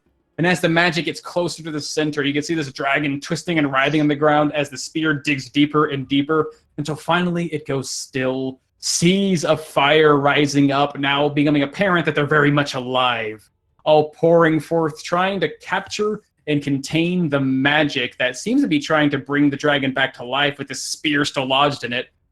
But then you see what looks to be, as the fire hits it, steam rises off its body as these waves of shadowy magic seem to be preventing it, keeping it in sort of its stasis state until all the fire gets quenched by waves of water. And by the end of it all, everything becomes calm. You can see the whole time Tenzin seems to be like smiling. Every once in a while you can hear like a small clap as someone does something quite tremendous. And eventually leads down to what seems to be a dead dragon, a calm moment, and then with a large and metallic, like clinking thud, you watch this massive monkey man just turn and fall into what's now apparently a large hill of gold, where everyone seems to be piling up on it. And yeah, leads to the final moments of the Valiant Vanguard, at which you hear above in the crowd, my, oh my, quite hearty indeed. Very, very well done. As with that, the magic just seems to fade and retract back into the pearl, all of its magical potential having been expended and then returning back to its home. I just sort of sweep the pearl up, depositing it back into one of my many pockets and sleeves and, I don't know, pockets of hiding, as... now, I'm sure you all noticed, but things are not as they appear, as Samantha sort of reaches up to her own face and just sort of pulls off her mask, revealing her true face, letting her serpents come to rest at her side. As you can see, I think you're a Yanti. Persephone's gonna pet one of your snakes. I knew I should have worn green today. As you can see, their eyes all scanning across, you can see Zvine suddenly putting his hand to the oh, it was you. Wow. That's amazing. Voice with hollow, not a more composed woman. I would have struck you where you lay. How did you even get on the council? What is this guy's denomination of magic again? He's somebody's Talent. nephew. He's somebody's Bard. nephew. As you can see, all their eyes now falling onto you, Samantha. All of them seem to be quite content. You see next to the sort of across the other side of this individual between Zvine and this other person, you see this like large or tall collared, wide grinned individual also step forward and give a quick little applause with his hands, quite heartily as he just smiles. Well done, well done. I like your magic there. Quite good at hiding it. I would have discerned it in time, of course, but very well done. Even captured all the grooves and crevices of your armor. Quite impressive, though. Quite impressive you could maintain it for so long. What did you think, so Sanseer? And you can see this like long-haired individual still giving you sort of the sharp eye. Indeed. Quite impressive. As the rest of the wizards looking around, you see Tenzin just sort of looking between the council and you. Well, I mean, it explains her impressive aptitude for magic, of course. The Auntie are known for quite magical proficiency, even the defense against such things, and... I mean, what does it matter? You see Septim, this large, Dragon Slayer. wide-mantled creature, creature sitting in this chair, still sort of harumph. She spent so much time hiding it, though. It makes me wonder what her motives are. Do you think she could walk into town just as she is, without causing any kind of commotion? Of course not. We have precautions have your against such answer. things. It's hiding your intentions, and on top of the fact that she had spent some time, it explains so much now, so much now. Oh, that poor rook. He's like, well, Septim, she clearly had good intentions here.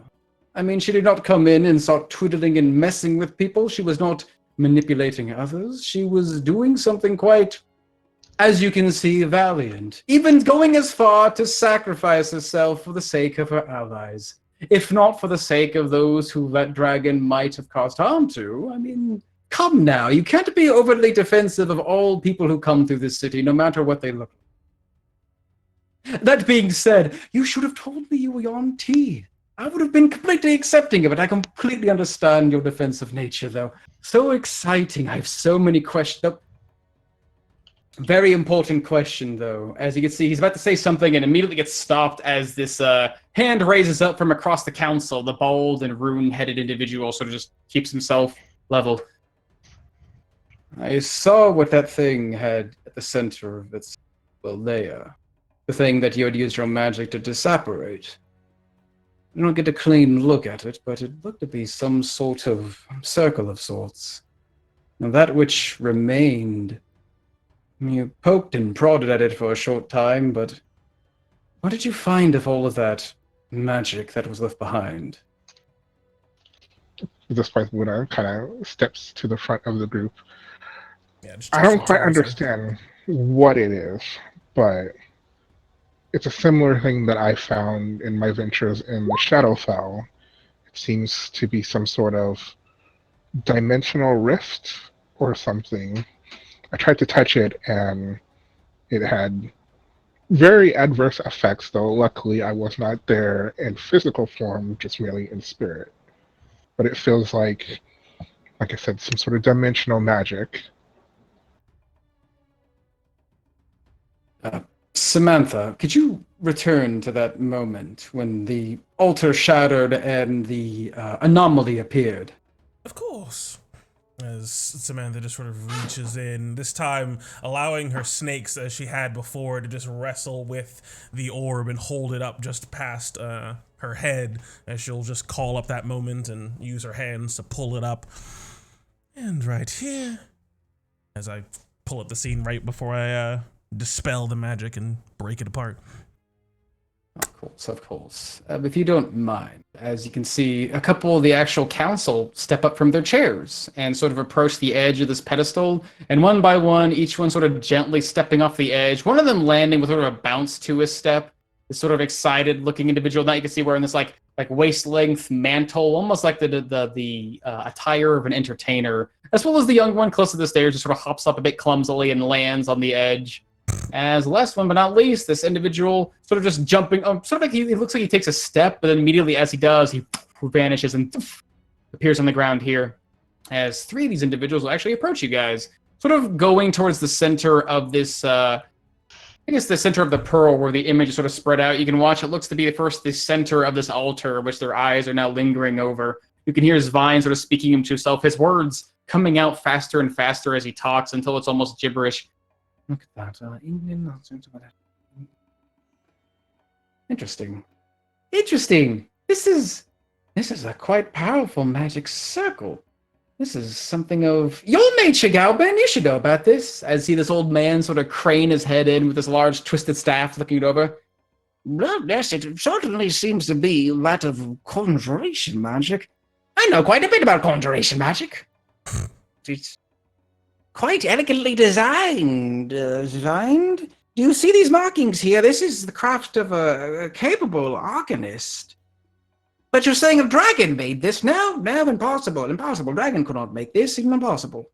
No. What I'm looking at here is the Great Orb. Do you not see it? It's perfect. It's so perfectly round. And you said you touched this. I did. Not this one. There's a similar one in the Shadowfell. And it looked like this one. Exactly. The one in the Shadowfell was surrounded by a circle of darkness, but in the center it was just that. Interesting.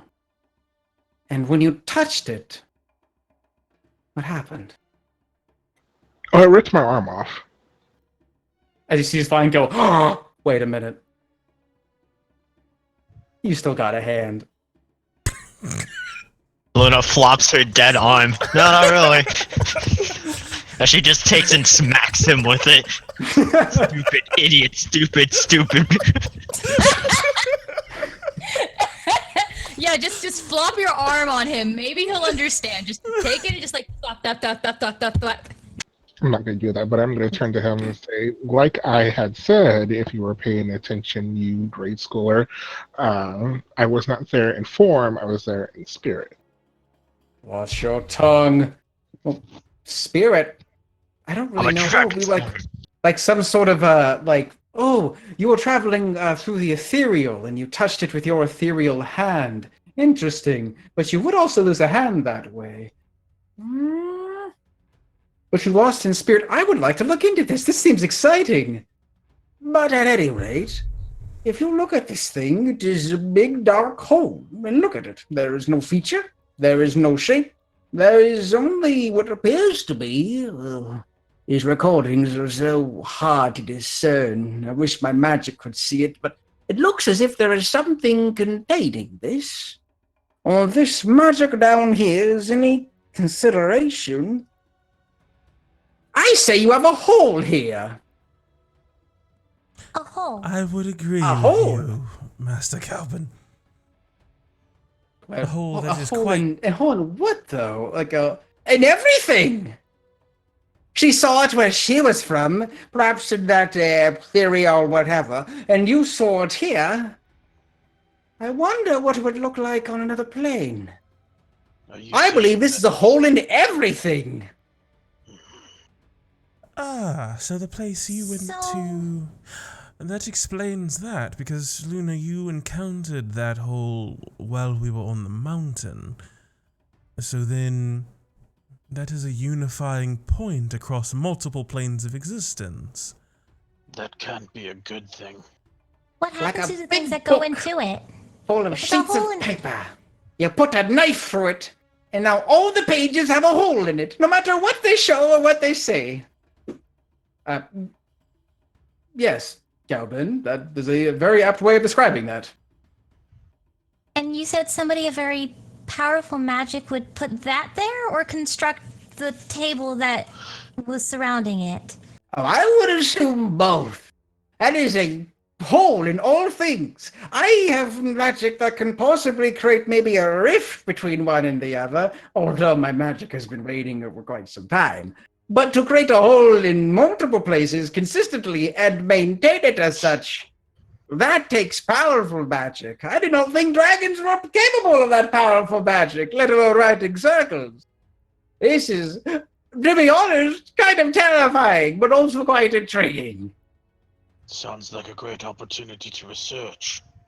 Oh, definitely. I would, well...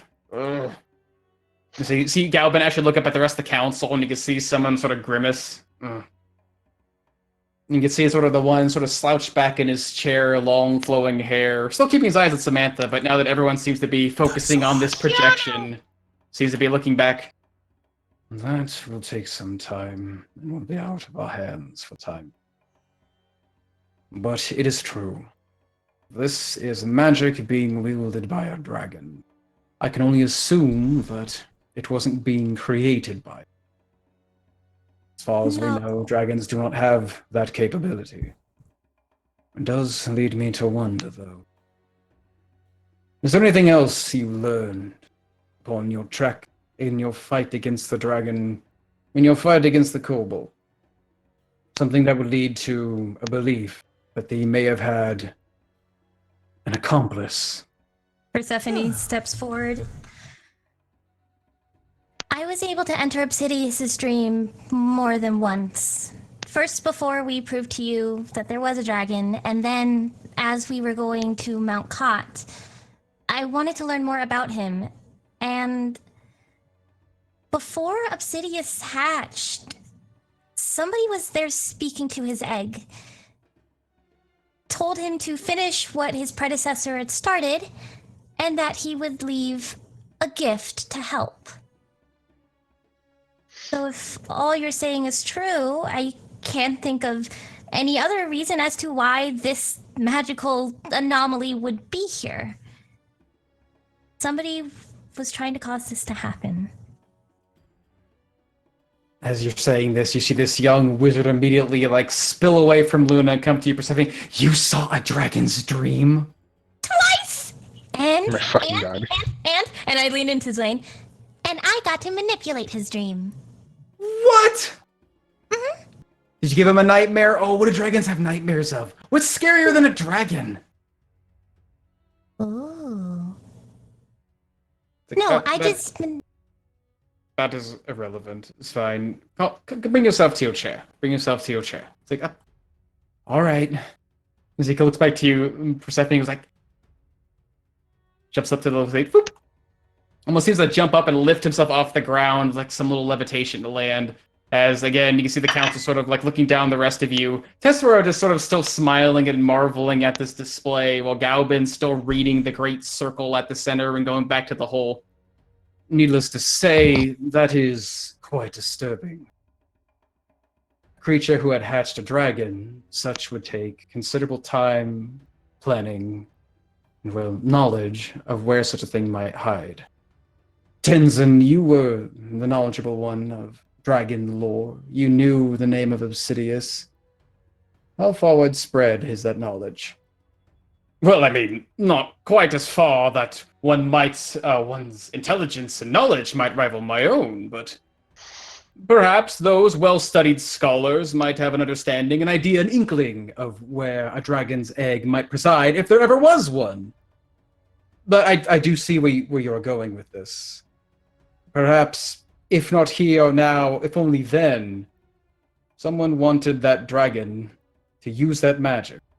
That magic that we had theorized before, and I'm assuming now quite right about, to cause some devastation and destruction. But why? Quick question. Ooh? This might be my brain completely off because there's so many D&D games now. Uh-huh. Did they talk about like building a key and putting it in a lock? Didn't the kobolds talk about like a key and putting it in a They're lock? building a lock for a key. Oh! That's right. Lords. The creatures that serve the dragon spoke of building some sort of lock that the dragon had a key for. And no matter what they built this lock out of, the key would shatter it. Well, there you have it. There is your key. There is the now remains of your lock. And with this fire pouring from the mountain, I can only assume what the door they were trying to open was. Whoever left this behind had an interesting intention. Trying to pry open the veil between here and that realm of fire long since sealed away. I'm beginning to think that this trend of the thinning veil may exist for a potential reason. Tens? This might be the start of an interesting era. Valiant Vanguard, you have provided us what I could describe to be a treasure trove of knowledge to garner from this. This is the beginning of something very exciting. And terrifying! Well, exciting more than terrifying, Galvin. Very terrifying! Well, if we didn't stop Obsidius, I have no doubt it would have been the end of the world. At least Skyreach.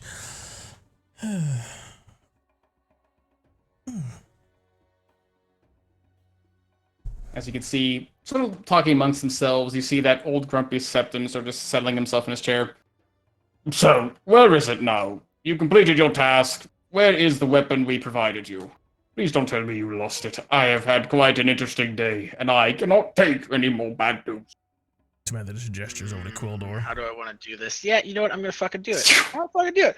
I'm fucking do it. I don't care if I die. I'm gonna fucking do it. Oh boy. As I will pull out the spear and kneel down, and in a flash, I will Misty Step kneeled with the spear up right in front of him.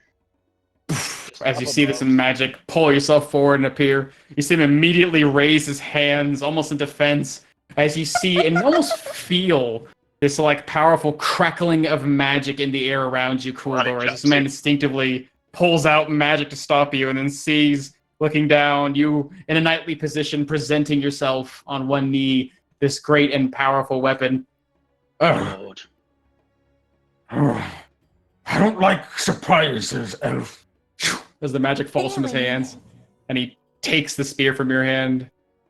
I did not mean any intrusion, Lord. I figured nothing could surprise you. I should not like it either ways. Get down from here. You are not part of the 10. So I will just hop back down. As he looks over the spear, giving a quick sort of glance over, running his hand along the helix edge of it. Just about a scratch as expected. Good, good. It does take some audacity to be a dragon slayer. As she motions over to Quill. Addressing, I guess, Septim and the rest of the 10. As this large collared individual steps forward. Indeed, young elf, indeed. Look at you, still brimming with all that confidence, willing to strike down a dragon, and even stand before with spear in hand before the incantation of 10 itself. Ooh, Septim is quick on the trigger. I would not try that again, but I applaud the audacity. Well done. My lord, But I did not yes. stand. I kneeled in submission. Oh, semantics. It all tells a wonderful story. But that does bring about an interesting point. A story. Your story. A story that's going to be changing things in this world of Hearth. Did you know it's been almost 50 years since there has been any sort of a dragon slayer across this world? You are all going to be making some big names for yourself. That is, of course, if you wish for us to share this story. What am I saying? Someone presented it in the sky with their magic. Of course you want me to tell everyone. Yes. Obvious glance to Persephone. But I Nodding do have rapidly. I do have to warn you, though. There is a price to pay with fame that will come. You've enjoyed yourself now with your mediocre lives as mere adventurers, one of countless in this world. Dragon slayers are seen differently. Dragon slayers are treated with reverence. Dragon slayers have privileges, others do not. Dragon slayers, as you might find in due time, if not from the rest of the world, well, perhaps now from 10 himself, favors and quests and questions, great asks of you. Only people of great power can slay a dragon, and as you've proven, you are those people. But there may come times when great tasks must be performed. Possibly the impossible might be challenged, and the world may just start looking towards you. If you wish to back out now and resign your titles, well, now might be a good time to find yourself retired. Because after this, your lives are going to become very, very entertaining. Which hand was the tattoo of the Tomekeeper on? Which one's what? Which hand was the the tattoo of the Tomekeeper on? Was it on Samantha's and Luna's left or right hand? Whichever hand they chose, their primary hand. Was it also on the back of the hand? It's on the front, basically. It's on the palm. Okay, that's with Hollow. Speaking of which, as she holds up her palm and taps it, I did apply to be a Tomekeeper. Indeed. And as most folk would require some time, investigation into your characters in order to acquire such a thing, well, as dragon slayers and those who provided the city of Cradle Keep with such wonderful information, I mean, I see no reason why to make you all wait. Anyone who would be interested in becoming a Tomekeeper, I'm certain I would love to have more Tomekeepers, those who have fought and stood toe-to-toe with the great Titanborn of this world. Absolutely. Yeah, I love to read. That sounds amazing. Bro, you don't know how many books I have in my bag. So- Oh, it's so heavy. So how long before we get that? She, Well, like, it taps will her take palm. at least a part of a day to get the marks upon you, go through the proper procedure, but I can assure you, and then perhaps the next day we get started very soon, we can get this rolling along. But there's that question. All of you have done something quite great. Where do you plan to go from here? Do you wish to reside in the city? We can happily accommodate you for all you provided, although we would like to continue to speak regarding what we have found, if only to consolidate the remaining details. Perhaps we may have missed along the way. Samantha, I would love to have you back into the archives for some time, if not to see that pearl for a few moments, and really, truly pick up every detail I can. Committed to memory. Course. No, I understand. We have quite a bit that we're going to be putting on our plates. None of us are stepping down from the challenge of being dragon slayers. That is a title we're not giving up. But we are only going to be in Cradle Keep for a few more days. We have some arrangements that need to be made, both with yourselves, it sounds like, and I don't know if you noticed, past the hole through all space and time, there's a lot of gold still on that mountain, and I intend to get it down. So I need to work. So you're not that going out to with someone. donate it to the city and all of its great cause? I'm kidding, of course. A Dragon Slayer must have his hoard, of course. We can simply align arrangements for that. We do have quite a few handymen with quite a few strong and capable, what might you call them? The large things with the thick hides and the burly horns. The elephants, of course. Elephants great at carrying hordes. Getting them up the mountain might be some trouble, but we'll figure it out. Yes, and it is quite hot up there as well. So, Yes. if you know of anyone that is capable of dealing with that, or someone you trust that you can provide for, that would be excellent. But we should be in town for at least 7 days to work out those details, along with, there are a few magical endeavors that I wish to discuss, perhaps with you, Tenzin, over some review of footage and the like, and I'm sure you're quite curious as she just sort of moves her hand through her hair. After 7 days, though, we'll need to head out back into the White Sea and see about... She just puts a hand on Luna's shoulder. Fixing a few things, and spreading our tail, of course, before heading back through the White Sea to eventually Oakwell. Seems like a reasonable task. Although, Svein, if you wouldn't mind, while we have the Valiant Vanguard here, you are the only one, I suppose, among us who has the knowledge and capability of understanding whatever befell. I'm sorry, it was Miss Luna. Gelner. Right. Honor. If you wouldn't mind spending some time with her, trying to discern exactly what has gone on with that, her ailment. Seems to be something that even in all their might, the Valiant Vanguard have not found a cure for. Although, seeking the White Sea might be a grand place in order to find an answer to that. If the answer cannot be solved by the arcane, perhaps their more spiritual methods might be willing to heal what sounds like to be a spiritual problem. But just to ensure that there are no loose ends, something we don't leave behind. We're not quite trained ourselves in healing magic. The arcane does not often lend in that direction. But we have a repertoire of knowledge, and Svein is quite capable in understanding the changes that happen to both the body and the spirit. Yeah, I'm pretty capable, everyone. I just see him like I think I'll wave his be fine hand and until- spark cover his hands. I think I'll be fine until we go to the sands. Oh, you don't want me to check him understand? I can make sure you're okay. No, Luna, No. I'm quite capable. Let me. I mean, if the rest of the council tolerates him in spite of his lackings, there must be something to it. He might be there, Persephone. She's Knowing always grin up at useful. Luna.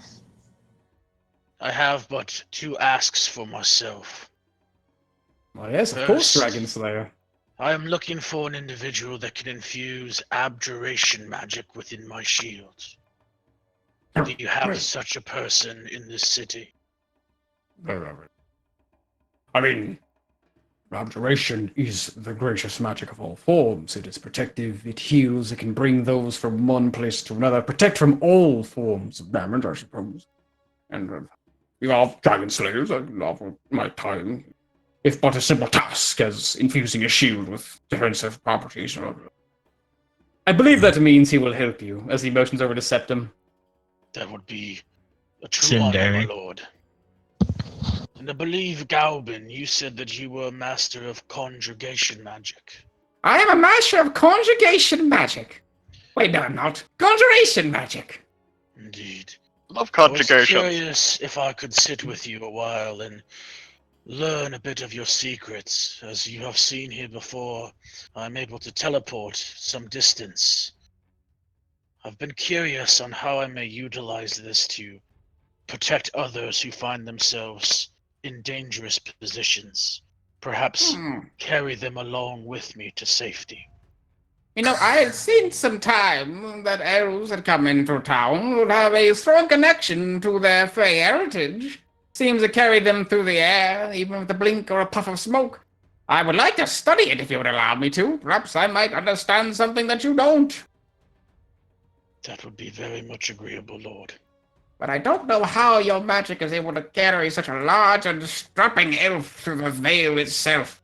How do you take all that armor with you? As it pokes you with a stick. I have been blessed. Apparently. As you see, like, Tenzi sort of rise from his chair. If there is nothing else, I would love for you to enjoy your time here in Cradle Keep. I assure you, if you wish, your expenses within whatever inn you wish will be covered by us. If a sign of gratitude for all you've done, and of course, the hands and the magic and the minds of the Incantation 10 are yours to dispose there, or at your disposal. Sorry, I'm just thinking. I'm so excited. Dragon Slayers. My apprentice is the Dragon Slayer. Sorry. At any rate, the city is yours to enjoy. You have deserved, after a long trek to and from, and now I can only imagine to be a dire situation against a dragon, some time for rest and luxury. Excellent. Rest in The luxury. luxury doesn't sound so bad. Those are good words. Oh, it'll be a nice change of pace from the grueling hot rock and endless combat. I need a bath. Indeed. Oh, it turns around. I'll get some proper paperwork taken care of in regards to the hold, and also, oh no, it rolled 20 break. I think it might have. No, looks fine. Okay. In regards to the hold, I also have a few magical projects for the Valiant Vanguard, and I'll talk with some of the other members about what it is they're looking for and see if perhaps you could point us in the right direction or be of aid in those endeavors. Other than that,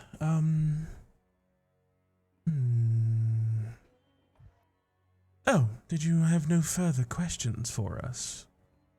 There is very much to consider and discuss ourselves. What Galban had seen down there, we might spend some time picking his brain and sending him into the archives when he's not helping your elven friend here. Might have some time trying to decipher what exactly the true purpose of that circle might be, and, well, might try to see where that information may have come from. Quite powerful and potent magic to create such a thing. But who would have gotten the inspiration from and where? But I will say, you all mentioned you were traveling into the White Sea. Where exactly do you plan to go? I assume, if not to Runga, the trade city, you're going to the jewel of the White Sea itself, Roka. We can offer aid in such an endeavor, actually, if you would not mind. How so? Well, you see, Roka, very much like Cradle Keep, was one of the few places that humans had first settled alongside the elves. And as a result, magic is sort of an innate part of the city.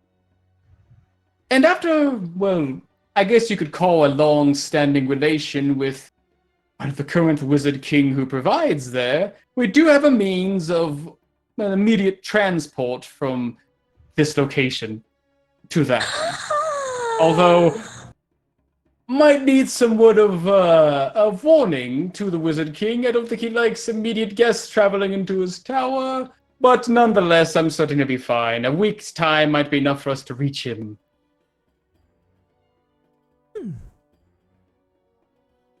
That is certainly I cannot better. guarantee you can take carts and horses with you unless you wish to travel on foot. It is problematic for the rest of our journey, though. That is fine. Something to keep in mind, though, I suppose.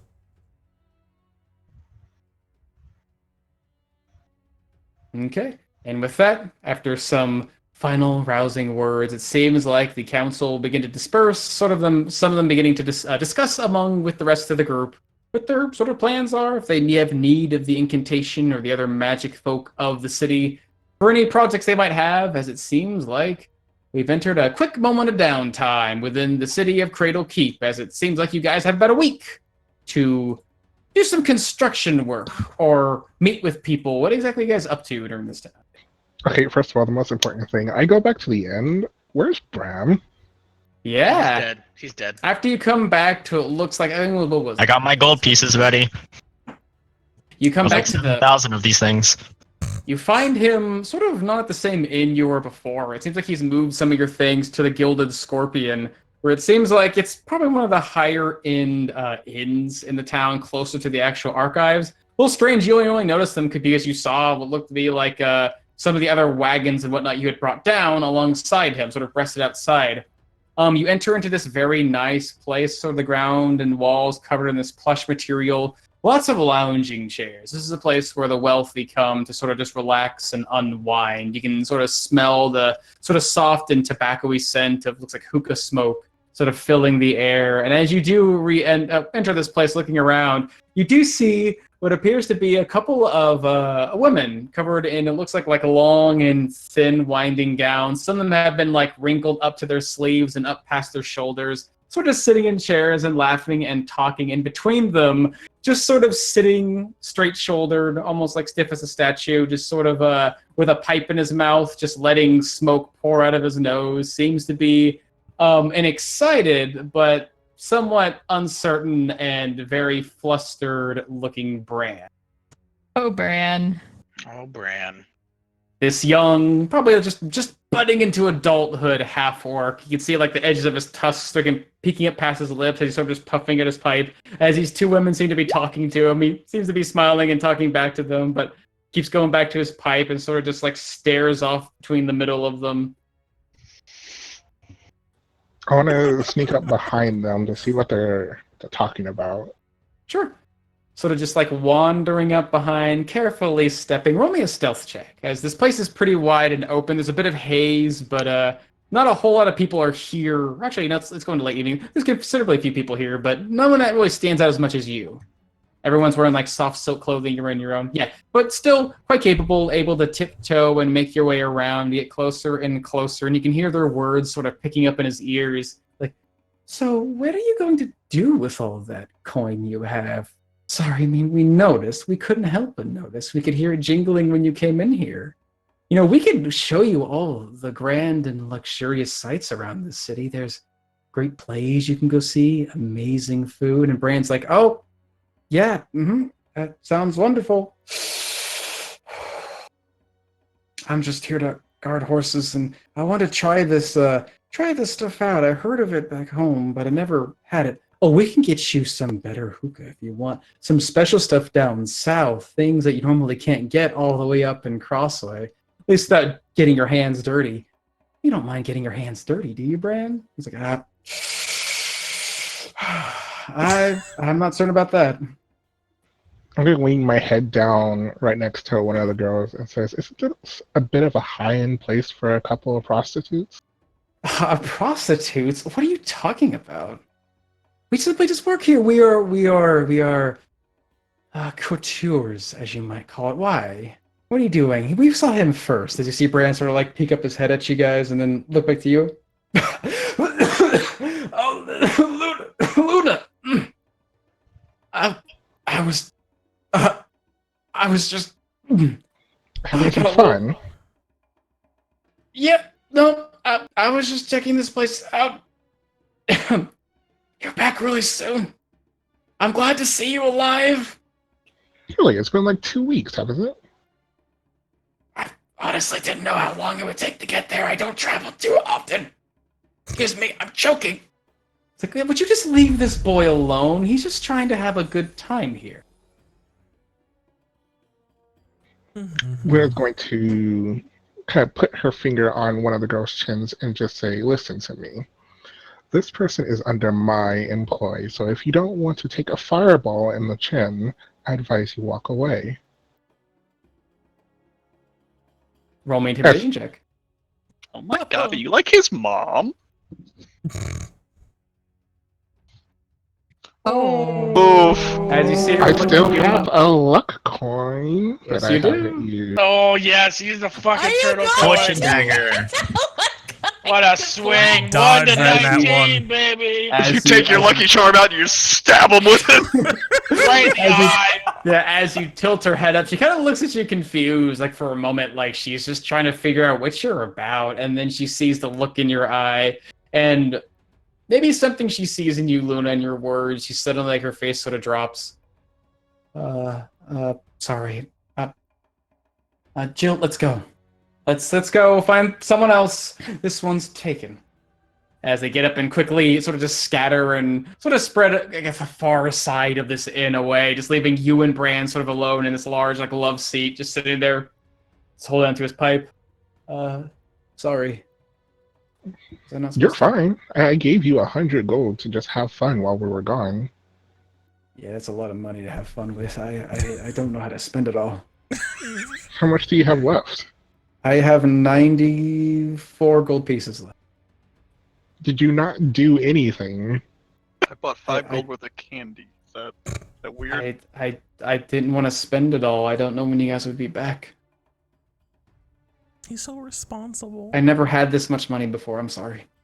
What? Don't. Oh my god. You can keep the rest of it. We don't need it. Thank you, Luna. Do I need to go somewhere? Are we leaving? No, we're staying for, I guess, another week.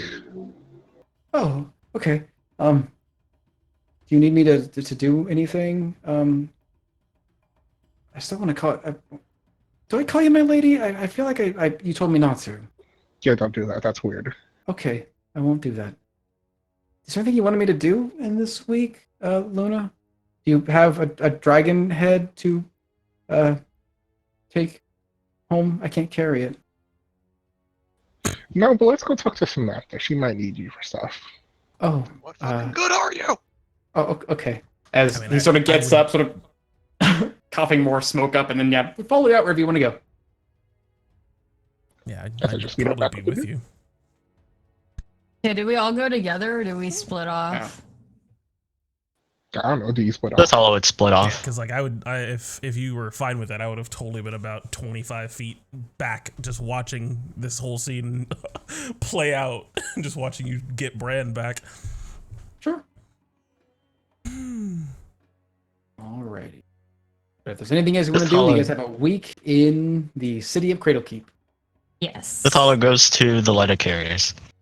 Sure. Yep. Find those To the high Griffin. roosting buildings with it looks like a lot of eagles flying about. Some of them are quite pristine, like white in color, golden beak, golden talons. What exactly are you doing there? Yes, With Hollow hasn't changed out of her gown yet. Just yet. She's still on Blackburn business as she asked for the letter from her. Okay. If If you come anything's back, coming. Sure. You see them, like, basically when you arrive, you mention the name you gave them and basically what you're expecting, and they go through the supplies, and yeah, they actually find a very neatly folded and, like, beautifully sealed letter from what looks like the small signet of the Blackburn Initiative. We basically mentioned that they I were got told, one of it. basically told with an extra message that this must be given to the one individual it was assigned to. If there was any sign of tampering, the Blackburn Initiative would have words to say and actions to take. Very, very strict. As I look at them. Oh, they would. As I lean close, as I inspect the letter. Hmm. No, it's all good. Seems like it's well sealed. Looks like it wasn't really tampered with as far as you can tell. Well done. And she just leaves and quickly taking out one of her daggers, she cuts the parcel open. Well, I guess if it's a letter, And she opens the envelope and reads what's inside. Okay, pull back real quick. What did you ask her again for reference? What'd you report? Have it right here. Where are you?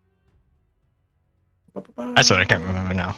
I'm sure. If you have it What is written up down, this it's time? probably better.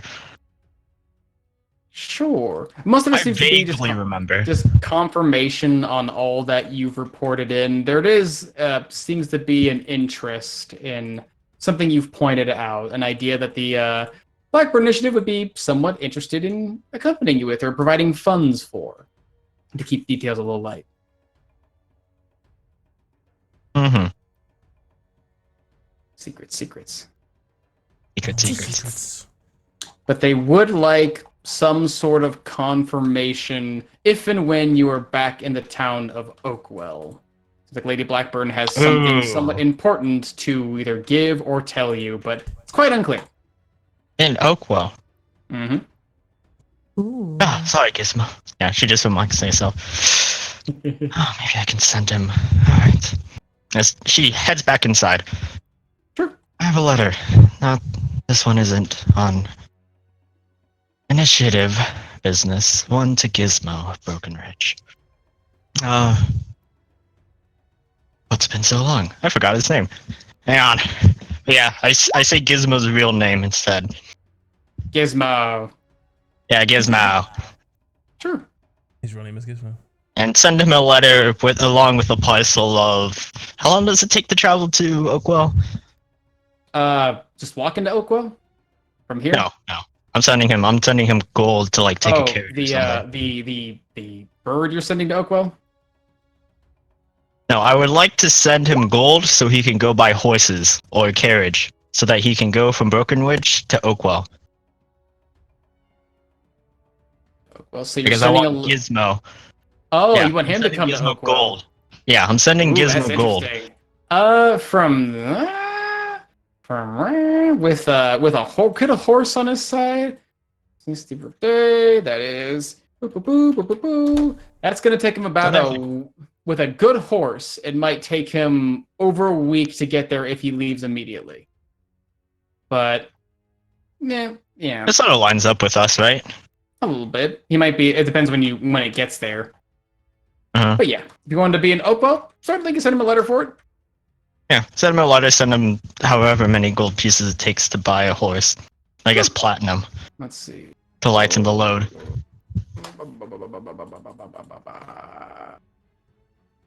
Decent horse. About the decent horse and Broken Ridge are gonna go for about 80 gold. Wait! I don't need to send a letter to get. Never mind. I don't need to send a letter to Gizmo. I was wondering. Okay. Darn it! It clicked in my mind. I was like, wait, no. Curses. Alright, never mind. And Switholo just leaves with the Blackburn Initiative letter. As she looks for a very peculiar bird in the sky. Alrighty, we'll cover that in a bit. So, just sort of going over the general stuff you guys want to do during your week in Cradle Keep, sort of going through it. We've talked about some of it with some of you, but others not quite certain of. What would you guys be doing with your week downtime here in Cradle Keep? I can go because I'm super quick. It's just Yes, you can. I believe you, baby. Go to Septum, have him, make the shield, hang out with, is it Giobin or whatever? Gaubin. And just work with him on Misty Step. Sure. Let's see. A week's time. Yeah, with the materials you're using, let's see. Do I need to buy any more materials, or is like... if you're bringing all the materials with you that you're using, no, you don't need to go buy anymore. Unless you have extra time. Shield. How much would it cost you? We talked about. Because it was, because the gem was 1,000, which I think left 2,000 gold pieces. Yeah, so basically that goes into I go out into the market and I buy, special materials or whatever, like types of grain, wood, stone, whatever, and I use that as like testing material, which Galvin would help you with. And he basically you're spending money to go buy that. That's where the rest of the money comes from. So essentially, that's part of the work process. With Gaubin helping, or you have Septim helping you make it, he is quite proficient in the art of magic as well as the knowledge of Arcana. So much so that his actual creation pace is quite quick. He can actually make this within the week. Let's see. Don't have that. Where'd you go? Okay.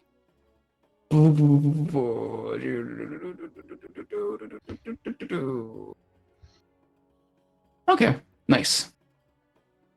As you'd be spending time with Septim, not only with a smith in town to help magically infuse, it seems like part of the adamantine, or part of the adamantine of the shield itself, with some of the stronger metals you found, sort of giving it greater defense. Looks like, oh yeah, using one of the what is it? Gems you found, embedding it into its surface. You've actually found a way to maybe just shorthand temporarily enhance the capability of your shield, not just infusing it with greater defensive strength, but sort of bursts of greater defensive strength, using what seems to be a simple but potent abjuration spell to grant you at least a couple temporary uses of the shield spell. What was it? Where were you? Twice per day. Able to cast shield using your shield as a spellcasting focus for it. Ooh. Whoop, whoop. I'd also probably, like, as we're in the smiths, like, getting the supplies and stuff, I'd have him check out the silvery plate and get it cleaned. Sure. Oh yeah, easily enough. Like you would take that to the smith, and even Septon himself, just seeing this tarnished suit of armor, would just sort of wave his hand over it, get it cleaned, and then the smith would maybe take a couple days just to ding out some of the parts. It seems like it's pretty well made, made of mithril apparently. But thankfully, due to the magical power of the people actually working here, able to work out some of the kinks in this magic metal and make it nice and pristine. Nice. They'll only charge you about, let's see, about 50 gold for upkeep. Okay. Okay. So you get your shield upgraded. You put that on there. And what was the other thing you want to do? Talk to Galvin about your Misty Step? Yep, I'd just be working with him probably the rest of the week then. Sure. However long he wants me. Let's see. Roll me 2d20s plus your wisdom modifier. No, your int modifier. It modifier. 2d20 plus your int, whatever that would be. Your int modifier. Okay. 30. All right. Oh, shit. Nice. Yeah, quite capable. Able to find moments of rest between sort of just training sessions, watching you perform the spell, watching him perform the spell quite easily. It seems like he just can do this without really even trying, just teleporting everywhere. Sort of envisions and watches how you perform this magic, and sort of comes down to explain how your form of Misty Step is a lot different than what seems to be his. His calls upon magic from outside, drawing upon the weave itself to bend the world around him, but yours is sort of more intrinsic. Yours, like some of the other elves he's studied, has this will placed behind it. There is a sense of knowledge that you have to understand where you're going and what you're doing, but it's your willpower that powers it. It's why it doesn't cost you spell slots, it just costs you some stamina. It takes some time to recharge after you take some rest. He would advise, if you wish for it to do more, what you're effectively doing is trying to take this Misty Step spell and enhance it. Effectively either creating a new spell or empowering it higher than the spell can normally do. Best way to do that, like any young wizard can, is to continuously use it. If you want to give a spell a purpose, and that spell's purpose comes from your will, then, well, try to will it. If you want to defend allies with it, use it to defend allies. Try to get yourself in the way. If you want to take allies with it, use it to rescue allies. Eventually, the magic, in his own weird Galvin sort of way, just sort of the magic might just mold itself around your will. But it takes some practice and time. Yep. All right. Oof, that firebolt. And is that what you're trying to do? Yep, that'll be my whole week in town. Sure. Let's see. And Luna, anything else you're up to in this time? Think you had a thing you're wanting to do while you were in town?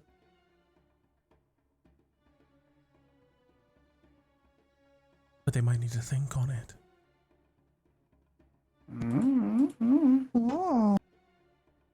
I got mine. It's just mostly getting an idea from everyone. I think we talked about Luna, what you want to do. It's more of confirming it. Yeah, so first thing I guess what I would do is go talk to, I think, Zwine, Yeah, Mr. begrudgingly. Zvine. Oh, he's super happy to see you. Alright, so you said you know, or at least think you knew, how to fix this? Well, I can certainly investigate it. I am the Herald of Transmutation and the Guardian of the Future. I'm all about change and new things and figuring out how they work. Okay, so do your thing. All right. Mind letting me see your hand? It might take some time. As maybe spending maybe like a day or so, maybe more, just sort of using magic to sort of investigate the actual strange phenomena that is your numb hand. It would begin off with simple stuff, sort of similar to what Samantha used at the time, just trying to discern the magical effects, determining quite early on that the magic that caused that sort of numbness in your hand is not a lingering effect. It is not something that actually caused that lingering that could be dispelled as much as he would try. He describes it as more being damage. If your spiritual self was hurt, then the effects you're feeling now are sort of the aftermath of that. If you lost your hand, then, well, you know, it's like losing your hand. You don't just grow a new one back. Well, maybe you do if you have the right magic. He does sort of pick up on the fact that, yeah, maybe that if you bring up the Shadowfell or more, that, oh, maybe that part of yourself that was maybe stripped away or eaten by the hole, it's either maybe still out there somewhere, or maybe you just need to pull out what was once empty, you know, make a new hand. How would you do that in spiritual form? Not so certain, not his cup of tea, but he does know that somewhere in Roka there is a special place, the city known as the Jewel of the White Sea. It is a gleaming golden city, seemingly made of gold itself, though that's sort of a bit of a farce. In one of the inner rings of the city, where the Wizard King presides, there are the King's Gardens, which are known for having shimmering lakes and rolling streams. Those that supposedly, and he sort of tells you this on the down low, there's a place where the veil is notably quite thin, where magic is quite powerful. And it's often used to invigorate those who have suffered great pain, usually only reserved for Templars and the like. But you hear that there's someone there, someone who's been there maybe the last century or so, that is quite keen on helping wayward travelers, someone who is quite a fun person to be around, although he's only spoken to him very briefly and only in an indirect way. If you find yourself there, that might be the place you'd want to go if you want to receive some spiritual healing. But yeah, in his time there, you sort of, I guess when you're with him, you sort of begin to discern more what his magic can actually do. While he's sort of observing your hand, seeing the way it's affected by different spells or effects, you can see him actually sort of, in a way, changing the fabric of the world around you. He'll roll water or like a hot bead across your hand to see if it reacts or has some sort of, reaction to it. Even so much as breaking down a diamond and seeming to try and still it with life, but to no avail. But as he does, you can see as these effects are sort of pouring around you, things just begin to float and move on their own. Time around your hand, like objects that would normally be falling at normal speed, move slower. And sometimes when he's trying to basically test a reaction time, like poking against your hand, like a doctor would for a reflex test, he does so with unnatural speed, as if he's able to flow and flex either the speed and time of his own body or the things around him. If seeing that, I would also bring up my little side project, trying to pull the magic from the strange sand rapier and form it into something more that I could use, using the magic of what she would assume transmutation, seeing him do all that, but she's not really arcane knowledgeable. Sure. Yeah. It's not something you probably know about directly, but you've cast transmutation spells before. It's something sort of innate, the weird magic of change of both nature of you, yourself, your targets, and the world around you. Now, yes, Vine is super excited to help you. He loves making trinkets, especially new things that haven't been seen before, so he'd be totally down to help you make stuff. And then last thing, I'd probably ask him, and then if I could find the other incantation to attend, I just want all the wizard rituals. Just give me all of them. Sure, you want to go learn some special... You want to learn the actual casting of ritual magic? Yeah, I can already do Find Familiar and a floating disc. I just want. I know there's more, and the words in these books are big, and I kind of don't understand them, but I could kind of glean what they mean from the other words around them, trying to convey that it's a wizard spell book. Sure. So they do have some wizard notes within the archives. In the deep archives, they do have some old spell books, but yeah, they are quite hard to interpret. Even the incantation take time to do so. They can give you some time to go through or find some and hopefully discern some rituals within. It might take some time though, and the actual conversion of that takes money. But they do offer, there is a quicker solution if you want to find time for that. They have scrolls sold in the city. There is a scroll scribe who has often provided their magical services for people. And if you want to go there, those spells are made to be interpreted. Take much less time, but they're probably going to charge you more money for it. But yeah, if you want to take longer time, maybe find a few more things in the library, you can find some stuff basically for free, except for the transcribing part or learning part. Otherwise, you can actually find some from the scrolls and simply learn them from there. You'll learn them quicker, but they're going to cost more money. I'll start with the books in the library until we near our time to leave, and then I'll just buy what I don't have in a scroll form and just spend the extra money on. Sure. And we'll go over what those might be outside the session. Just to expedite things. Anything else you want to do? Nice. I'll tell Bran to go have actual fun that I'm back for the next. All right. What actual fun do you suggest him for? As we find him dead in the street. You can have fun with me. Bullfighting. I don't know. I'll send him off with Persephone. I could trust Persephone. Samantha might do some illegal things. Okay. He's green. Everybody thought you were green for a long time. It's a perfect match. Yeah, it makes sense. I've got my arm is green. I've got plant growing up my arm. There you go. Fair. Sure. So green. All right. Let's see. Samantha, what are you up to in this big old city? Something get some things lined up for you. Oh, buddy. All right, so let's knock them out quickly. So, contractor. Got to figure out who the incantation trusts. I'd probably take the first day to just relax, and then so day 2 I'd meet up with Tenzin and Goss and give him the information he's looking for from the recording, since he wants to look at it, get another look at it, all that kind of stuff, and then.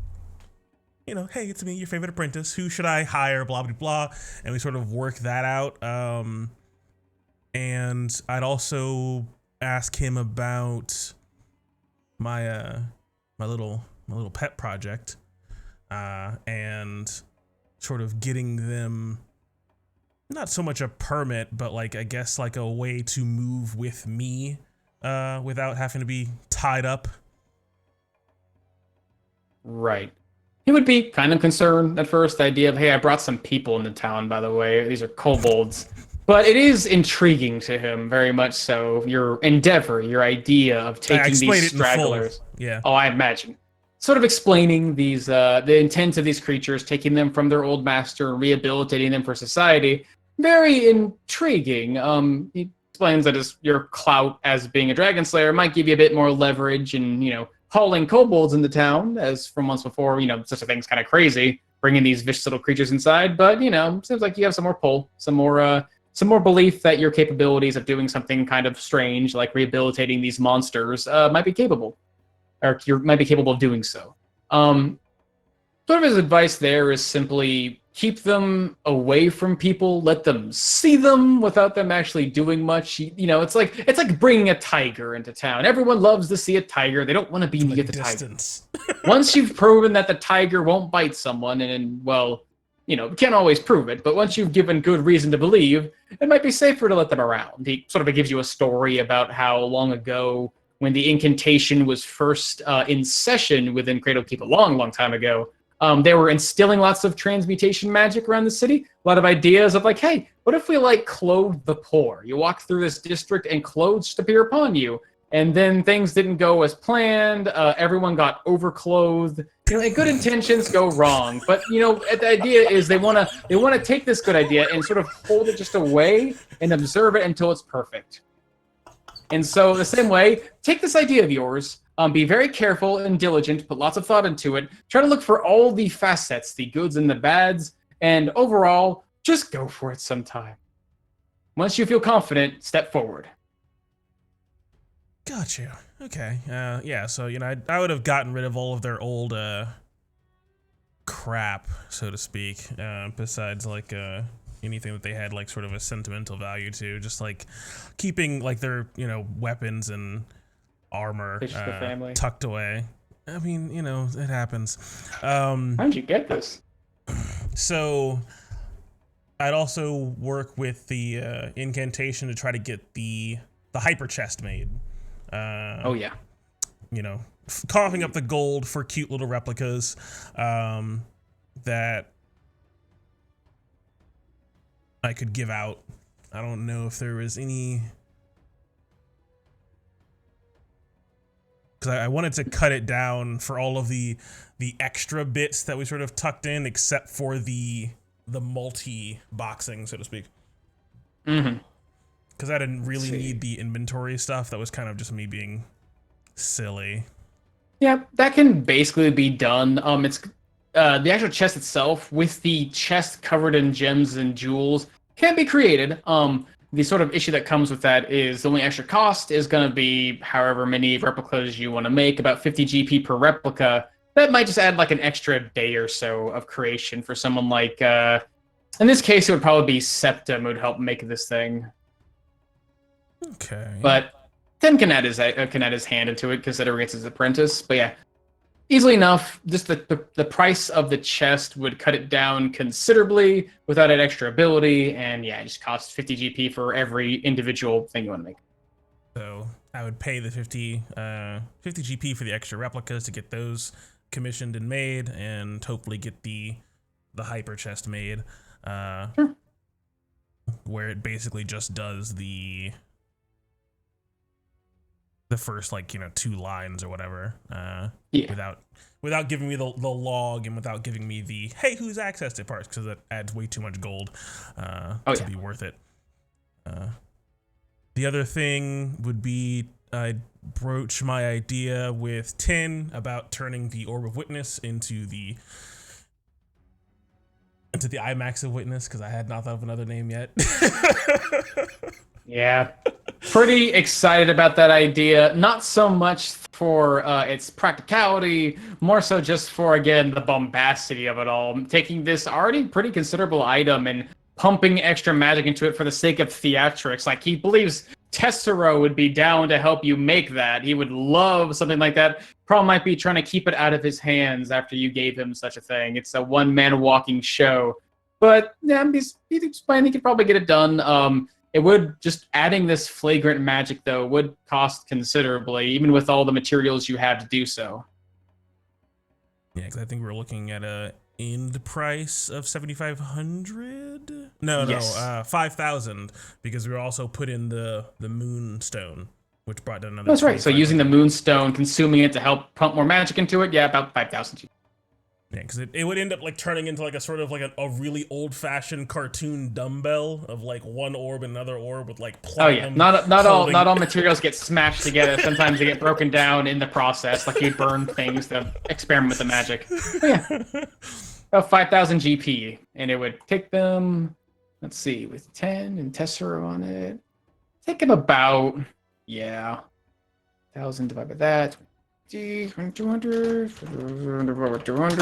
and take them about 3 weeks to actually complete that. If both of them are working on it. Gotcha. Okay. Can I have them take that, take like half of that from the contracted gold from my bring down money? Sure. Because I only have I have like 10 grand on me. Yeah. So I'll do the bookkeeping afterwards. Mm-hmm. And then the tiara, I think you said I need to talk to like the divine for that, but I had broached the Yeah, a lot of your ideas for that are basically a lot of this falls outside the hands of the arcane. Yeah. All this takes magic that they probably don't have. Well, all your ideas are like, I can probably deal with the fire aspects of this. I don't know how to do that. You Don't need know where to begin. Jesus. Okay. And then the other, I never actually got around to it, but the crazy idea, the absurd one, was brought down mentally to just sort of replicate a couple wizard spells. So I think that they might be able to help with that, but I need to actually give it to you. Yeah. So that's all I got is those 4 things. I'll save the one for talking to somebody in a really pointy hat, and then we can talk about the other one, I guess, later. Sure. I think with the contractor taken care of, the only thing I do after that is sort of dote on my kobolds and help anyone else if they needed help in town.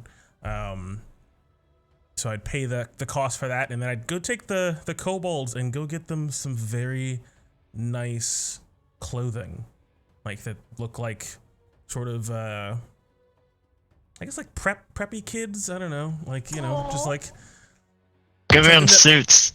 yeah, so yeah, basically like suits. Give some them Giving them, polos, we're giving them poppy British. collars. We're giving them British school kid clothing. Oh, Jesus. A sweater vest. Yeah, a lot of what you're they gonna look like the little find in Walsworth Cradle Academy Keep and shit. are gonna be a lot of like loose and fine gowns, like what you'd Yeah. expect of like nice lords of an older time. So you might be able to find them like nice like robes or like tight-fitting tunics that have more defined features to them, but yeah, nothing quite as fancy as the Broken Ridge. Not quite as fancy or as modern as Broken Ridge Rare, but here, still some nice linens and whatnot. Cost you about 50 GP a head though, using some fine silks. How small are these tunics if they're tight-fitting tunics on a kobold? Children's clothing. Yeah, that shit, I gotta take them to Baby Gap to get them dressed. Can you cut a hole in the butt? Why? I no reason. Dale. I mean, Tail. Jesus. Yeah, But I would take my little gaggle of koboldian children to maybe not 50 GP an outfit, like 25 an outfit in terms of budget because I have 6 of them.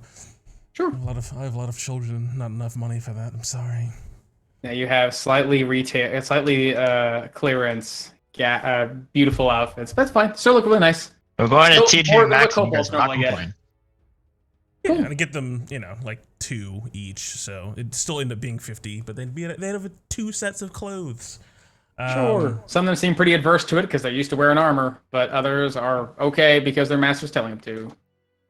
Yeah. Okay, and, Master, whatever you say, we'll play dress up. Okay. Is there anything else you want to do, What am I Samantha? supposed to say? Is there... Dorman's like a really good smith. Is that the impression I've had of him from my time in Oakwell? He has been a pretty good smith. Like on a scale of 1 to 10, where would you put him? He's in the world, probably a 6. Pretty good number to start with in the world. That's a pretty good number. I think that's He's good pretty enough. good That's at enough for kobolds. handling rare metals. That's sort of his thing, being a dwarf. Okay.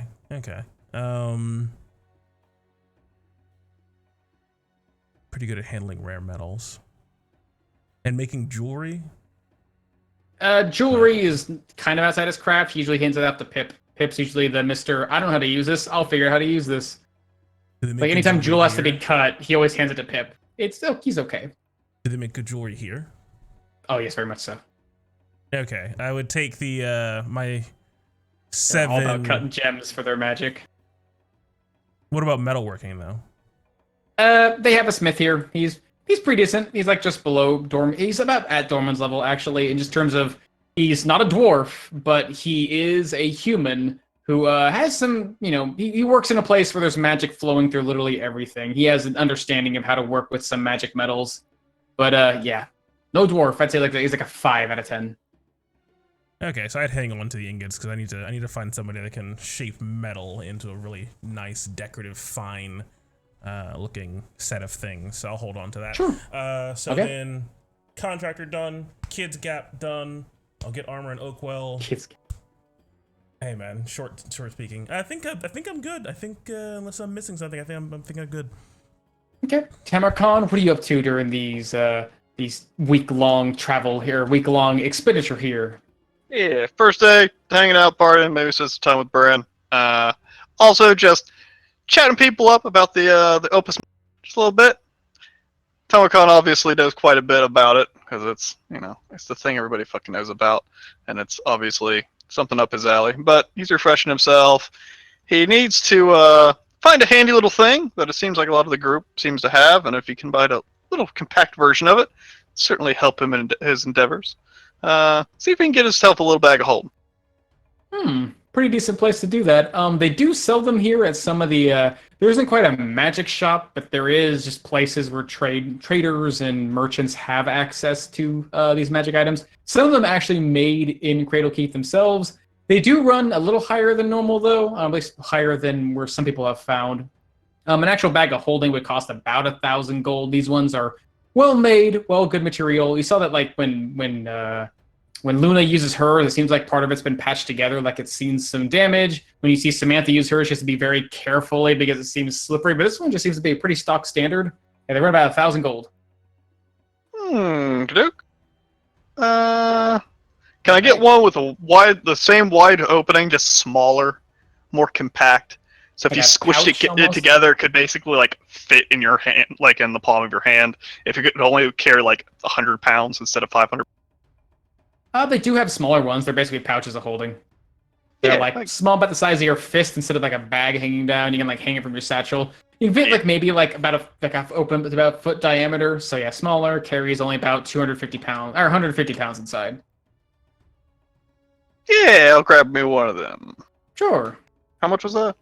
It would cost you same amount of price. Basically, you're buying a smaller, more compact version. It'd be still about 1,000 gold. Okay. Actually, no, it'd be this one. It's slightly lower than that. It'd be about 850. 850. Oh god, math. All right, I'll do that math in a second. Yeah. After Okay. that, check with Swift Hollow to she seems to be a worldly gal, and she doesn't seem to mind the nonsense I get up to. So I would check with her to see if she knew anybody around town that knew maybe some more insider information, since we're actually in the town of the Opus Madi. See if anybody's actually made any attempts before, or know anything of particular value, and I'd be willing to pay a nice price to see what I can learn about it. I should interrogate you just a little bit on the Opus Madi. The Opus Madi! Yes. Oh, Numismati. What is it? Numismati. Numis? It's not Opus? It's not the Opus? Numismati. wow. That entire life's a lie.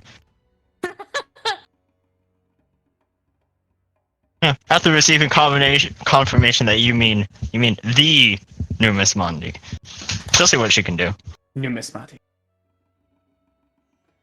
While she Considering looks that up, especially how I'm soon to be a tome keeper, so I'm sure I can interrogate some of these guys. as she does that, I'd go get my temporary tattoo. Go just sort of futz around in the in the libraries and stuff. Not really looking at anything in particular. Maybe looking into scrying magic, although I don't really have the brain for it. It probably doesn't make any sense. But mostly, I am trying to do two things. One, I am trying to basically case the joint and follow around other tome keepers. Find out if they have a locker room of sorts. I want to, one, steal some of their robes. And two, if I see somebody that's got some keys that is unlocking places of import that maybe the usual tome keepers don't make themselves to, maybe I bump into. Who knows? Maybe the keys go missing. Interesting. Could it be? Boy. And then last up, I want to see if I can sneak my way up to the top room where we were hanging out with the 10 and just get my way in there. And if I can, I want to sketch the big old magic circle on the ground that I don't know where it took us because I can't remember, but I remember when we were there last, they all wanted us to stand in it, and then it glowed, and then something happened, and I don't remember what happened. So I want to sketch it because I got a friendo that might be able to tell me what it is. Okay. That's my sneakiness. I got that down. Let's see. Okay. And Persephone, what are you up to during this week? Well, the first thing she's going to do is shopping. She hasn't gone out and gotten new clothes for herself in a while, so she's just going to get some custom clothes tailored for her. When the contracting company, I don't know if they were going to take apart the dragon for us, but at some point Persephone was hoping to get made of dragon bone a breastplate so that she didn't have to have loud scale armor on anymore. Okay. Seems pretty doable. If we just set the price on that. Yeah, it would take some time to actually get some bones back unless you brought some yourself, which I don't think you guys did. But once it would come back, I mean, as long as it's still bone, they can work that into a shape. But they would say it might, depending on, unless the bone is a huge slab of something, it might look a little grisly, sort of looking you over. Like a bone breastplate, unless it made have shoulder blades. Might be pretty scary looking, wearing bone armor, but they might be able to make it, something a bit more appealing in appearance. Yeah, using it the plating instead of a... Yeah, work on it being more like plating, make it look nice. It can be nice and layered. She wants custom etching on it. She wants it to look fancy. Sure, yeah, they actually pretty excited to do that offer for you, considering you're not just saying, can you make your breastplate? It's, hey, can you make me a breastplate out of dragon bone? That's something that some of the smiths or tailors or even armor smiths across the world really have the luxury of working with. I hope they have fun with it. Yeah, so once they get the material, they can get to work on it, and they'll basically charge you the money once they have it done and you have it ready, because they're just eager to make a breastplate out of dragon bone. Yeah. All right.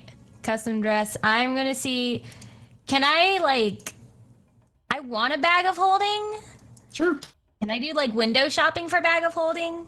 Yep, they have, again, they only don't have a ton of them because bag of holdings are, one, pretty expensive. They're expensive to make, but people do want them. And two, it's because,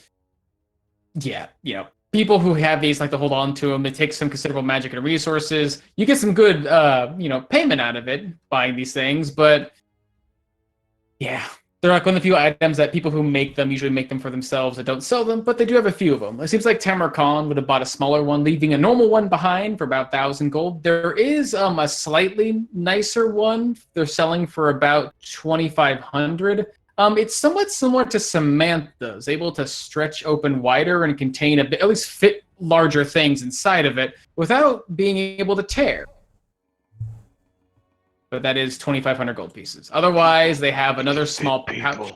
They have another small pouch inside for about 850. That's about all they got on stock. I think I'll go with the pouch. Okay. Seems like it fits about a foot diameter, just enough to maybe put your fist inside, maybe something else. And yeah, only holds out, he mentions, about 150 pounds. Actually, it's enough. It's basically, he explains it to you, and I guess at Tamarkan, if he asks, that it's basically a glorified coin purse. You need to carry tons of coins around, and you don't want to make it too obvious and have them jingling around wherever you go. Well, very luxurious people buy. That is a point. That would only carry all of my coins.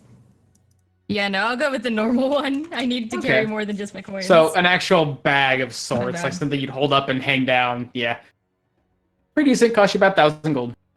Awesome. So I got that bag of holding. I got my new clothes. I'm going to take some of the... I need to commission a tailor to take my mithril cloak, and I want them to modify it so it looks more like a cape of wings. Okay.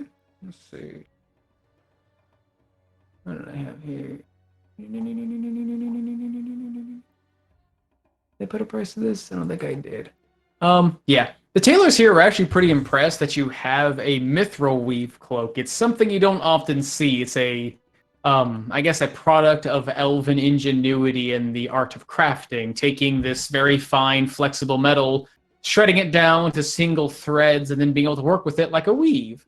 It seems like even if you're not a smith and you used to the art of metalworking, you're actually quite even their weavers can actually use this stuff, and they love to take their hand at it. Although to preserve the metal, it would take some time and effort. They could probably have this done in a few days if they use the right tools without damaging the material. Probably charge you maybe about 50 or so GP just to unweave it and change its shape. All right, they can have that. All right, so got the wing cave, got my bag of holding, new clothes, breastplate. I actually, while I'm here, I want to take some of the Obsidious scales that I had taken, write some letters, and I want to send them off. I want to send one to Elmon and one to my teacher. Okay, let's see. Map time. Yeah. Send Am them I able to, here. with my jeweler's tools, am I able to break one of them so I can split one for Elmon and Dr. Faust? Sure, yeah. It's easily enough to basically would use to carve down the edge of hardened glass gems. You can use it to basically crack it, at least as neatly as you can, down the middle and create a nice split to basically help him share a piece. Yeah. Sure. So you're sending it to Elmond and Dr. Faust, so they Okay. each get half of one as a thank you for letting me invade your dreams and then sending a bunch of books with very little question. And Persephone for the note for both of them would happily tell them that she got that from Obsidious the dragon after they had slain it. Okay. And to her teacher, it would be along the same lines of, I just slayed a dragon, word might come to you soon. And there is something that I would like to talk about, so see you in your dreams. Okay, so to send it to Moston, it would cost you for a decent ferrying bird. Cost you about, was it 4 GP per mile? Hold on, 4 times 3 by 10. Cost you about 12 GP to send it from Cradle Keep to Moston, to send it to where you remember your master living. Sort of helping to guide the animal there, because he didn't really have much of an address. He was more just kind of lived out in the woods. But you have a general idea you can guide the animal. If you could possibly, that's really clever, use your animal talking skills to tell the animal where to go. How about that? Cost you about, what is that? How much would it cost to make it go faster? To expedite it. To go faster, it would cost you, normally it's 3 CP per mile. This one's going to be 10 CP, so 1 silver piece per mile. So that would be, to go faster, actually no, be maybe 10 CP. Then get it done. If you want to go faster, go twice as fast, rather than just 60. Math. So normally it take a week. You can send their fast white feathered eagles to get there twice as fast and luxuriously in about 3 days or so. It would cost you about, what is that? 4 times 3, 5 by 10. Cost you about 120 gold. All right, I'm going to pay it because I need him to get that letter ASAP. Wouldn't want to surprise him like I have everybody else. Urgent shit you're sending. He and to gets get to your a courtesy notice. 6 times. That's to Elmond, or to everyone or your master? Just to my teacher. Okay, so then normally the first one would be Sam. What would I have it? Oh my god, my freaking brain. I'm sorry, Omen. I love you. It would be 12 gold to send to Moston and to your master. But then times Jesus Christ, 1800. Yeah, that would cost you about 120 GP, sending it all the way across from Cradle Keep to a place you think you know, or at least you know the Eagles know now in Illyria. Gonna cover about close to 700 miles, and they're gonna get it done in about a week and a half. Awesome. Okay. All right, I'm gonna pay all of that. Alrighty. Anything else you want to do, Persephone? Just make sure I get my little tome keeper thing. Oh yeah. But I don't have anything to research. I just want to make sure I have it. Okay, cool. So by the end of that first day, all of you would be initiated and marked. with the Mark of the Tome Keeper. A pretty, at first glance, maybe insignificant gift, but to the rest of you, maybe something a bit more, granting you access to the deeper archives of the tome, while also granting some of you the actual use of the Mage Hand spell. Now, I do have one question for all of you, though, is it seems like in the city of Cradle Keep, some of you have some very specific things to do. So before I would close the session, I do have one important question to ask my players, which is, do you want to roleplay the next session being in Cradle Keep? Sounds like somebody has some specific things you want to do. I don't mind going through them and having moments for them, or would you rather hand wave that stuff? It's up to you guys. Like, what do you mean specific things? I just mean, like, some of you want to talk to your master, some of you want to go stealing stuff or looking for things, some of you want to go talk to birds, some of you want to go, basically spend some time with the master getting information on items or yourself, some of you want to do some training. We can hand wave it if you want to hand wave it and move on to the next step, or we can spend the next session going through some stuff if you want to do it specifically. That's the question. My stuff is heist for very minor things that may never really be used, so I don't need to do it. Okay. It's mostly just he's bored and he wants something to do, and I might as well make some progress on something. So sure. Yeah, but I know I want to have a conversation with Swift Hollow before we leave Cradle Keep, and I don't want to hand wave my conversation with my teacher. Okay. Yeah, I'd rather talk to the bird. There's some specific things I need to go tell the bird.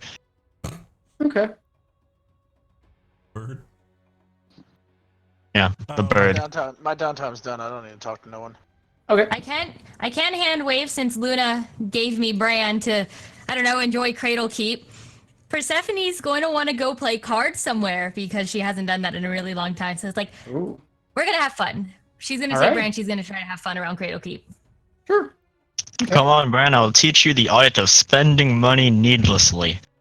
Persephone's never gambled. She just played cards when she was a kid. She doesn't know how the gambling side of it works. Okay, so it sounds like, unless there's anything else you guys want to do specifically, we might touch on some things, if only to extrapolate on them, some important moments, but otherwise we'll be joining the next session at the end of a week.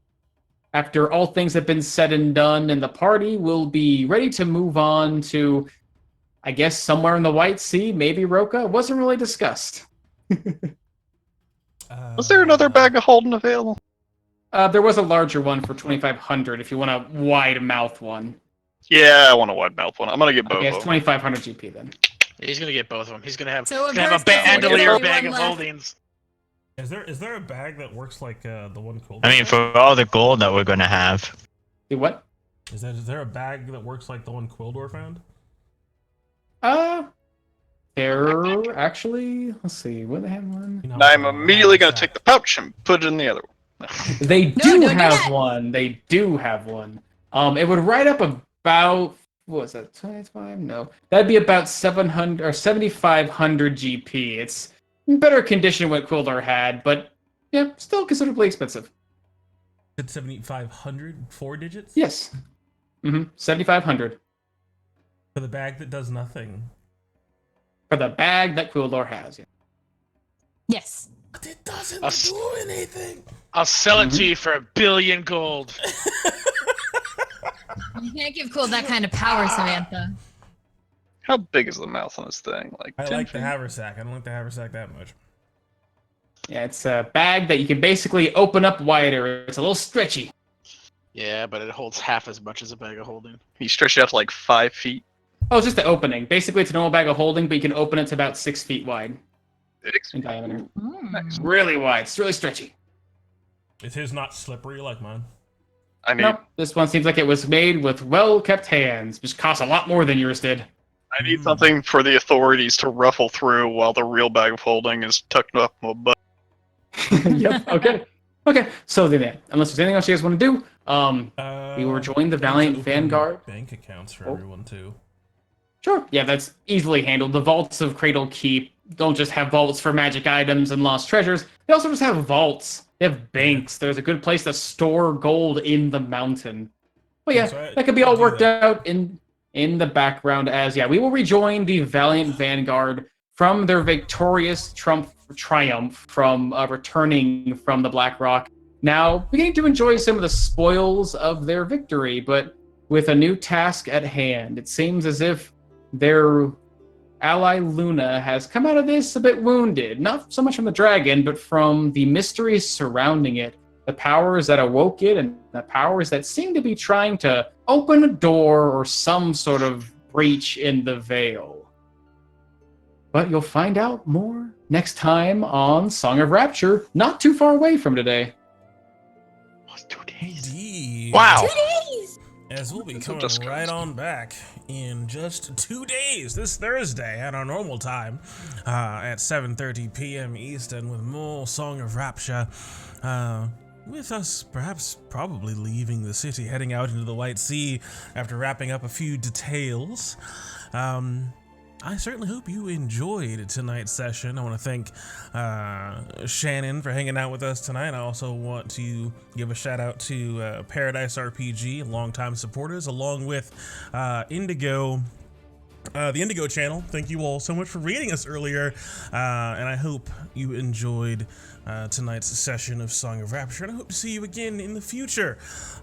We also have a game coming up this Sunday as Heroes of Thalia moves into its 12th episode, with the Oracle's Chosen having just returned to Astoria, now getting into just a smidge, just a couple days, a treat of downtime, if you will, before they need to face off against the challenge put forth by the Storm Titan Sidon and save the Princess of Astoria, one of our players' sister.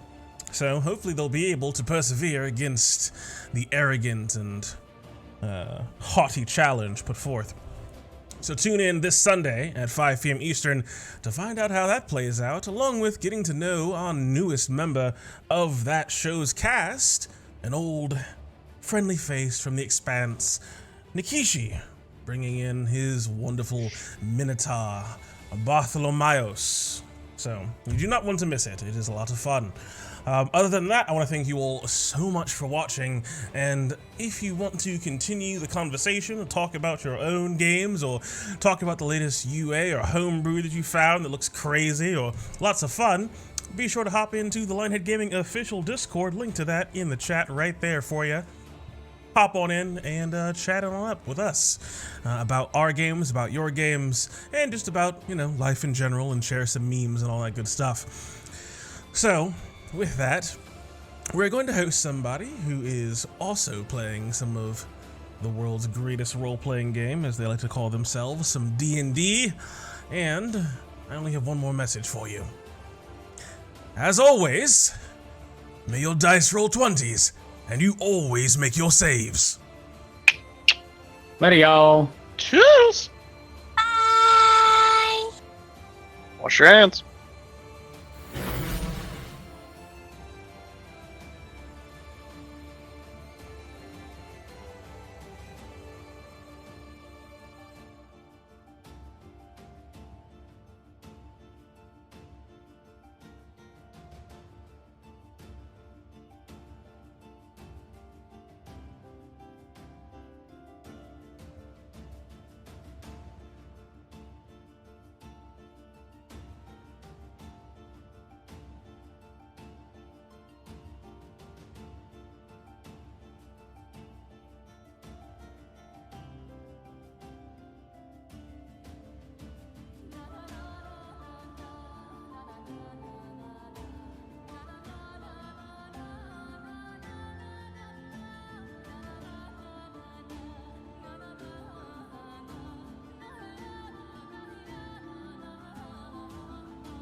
can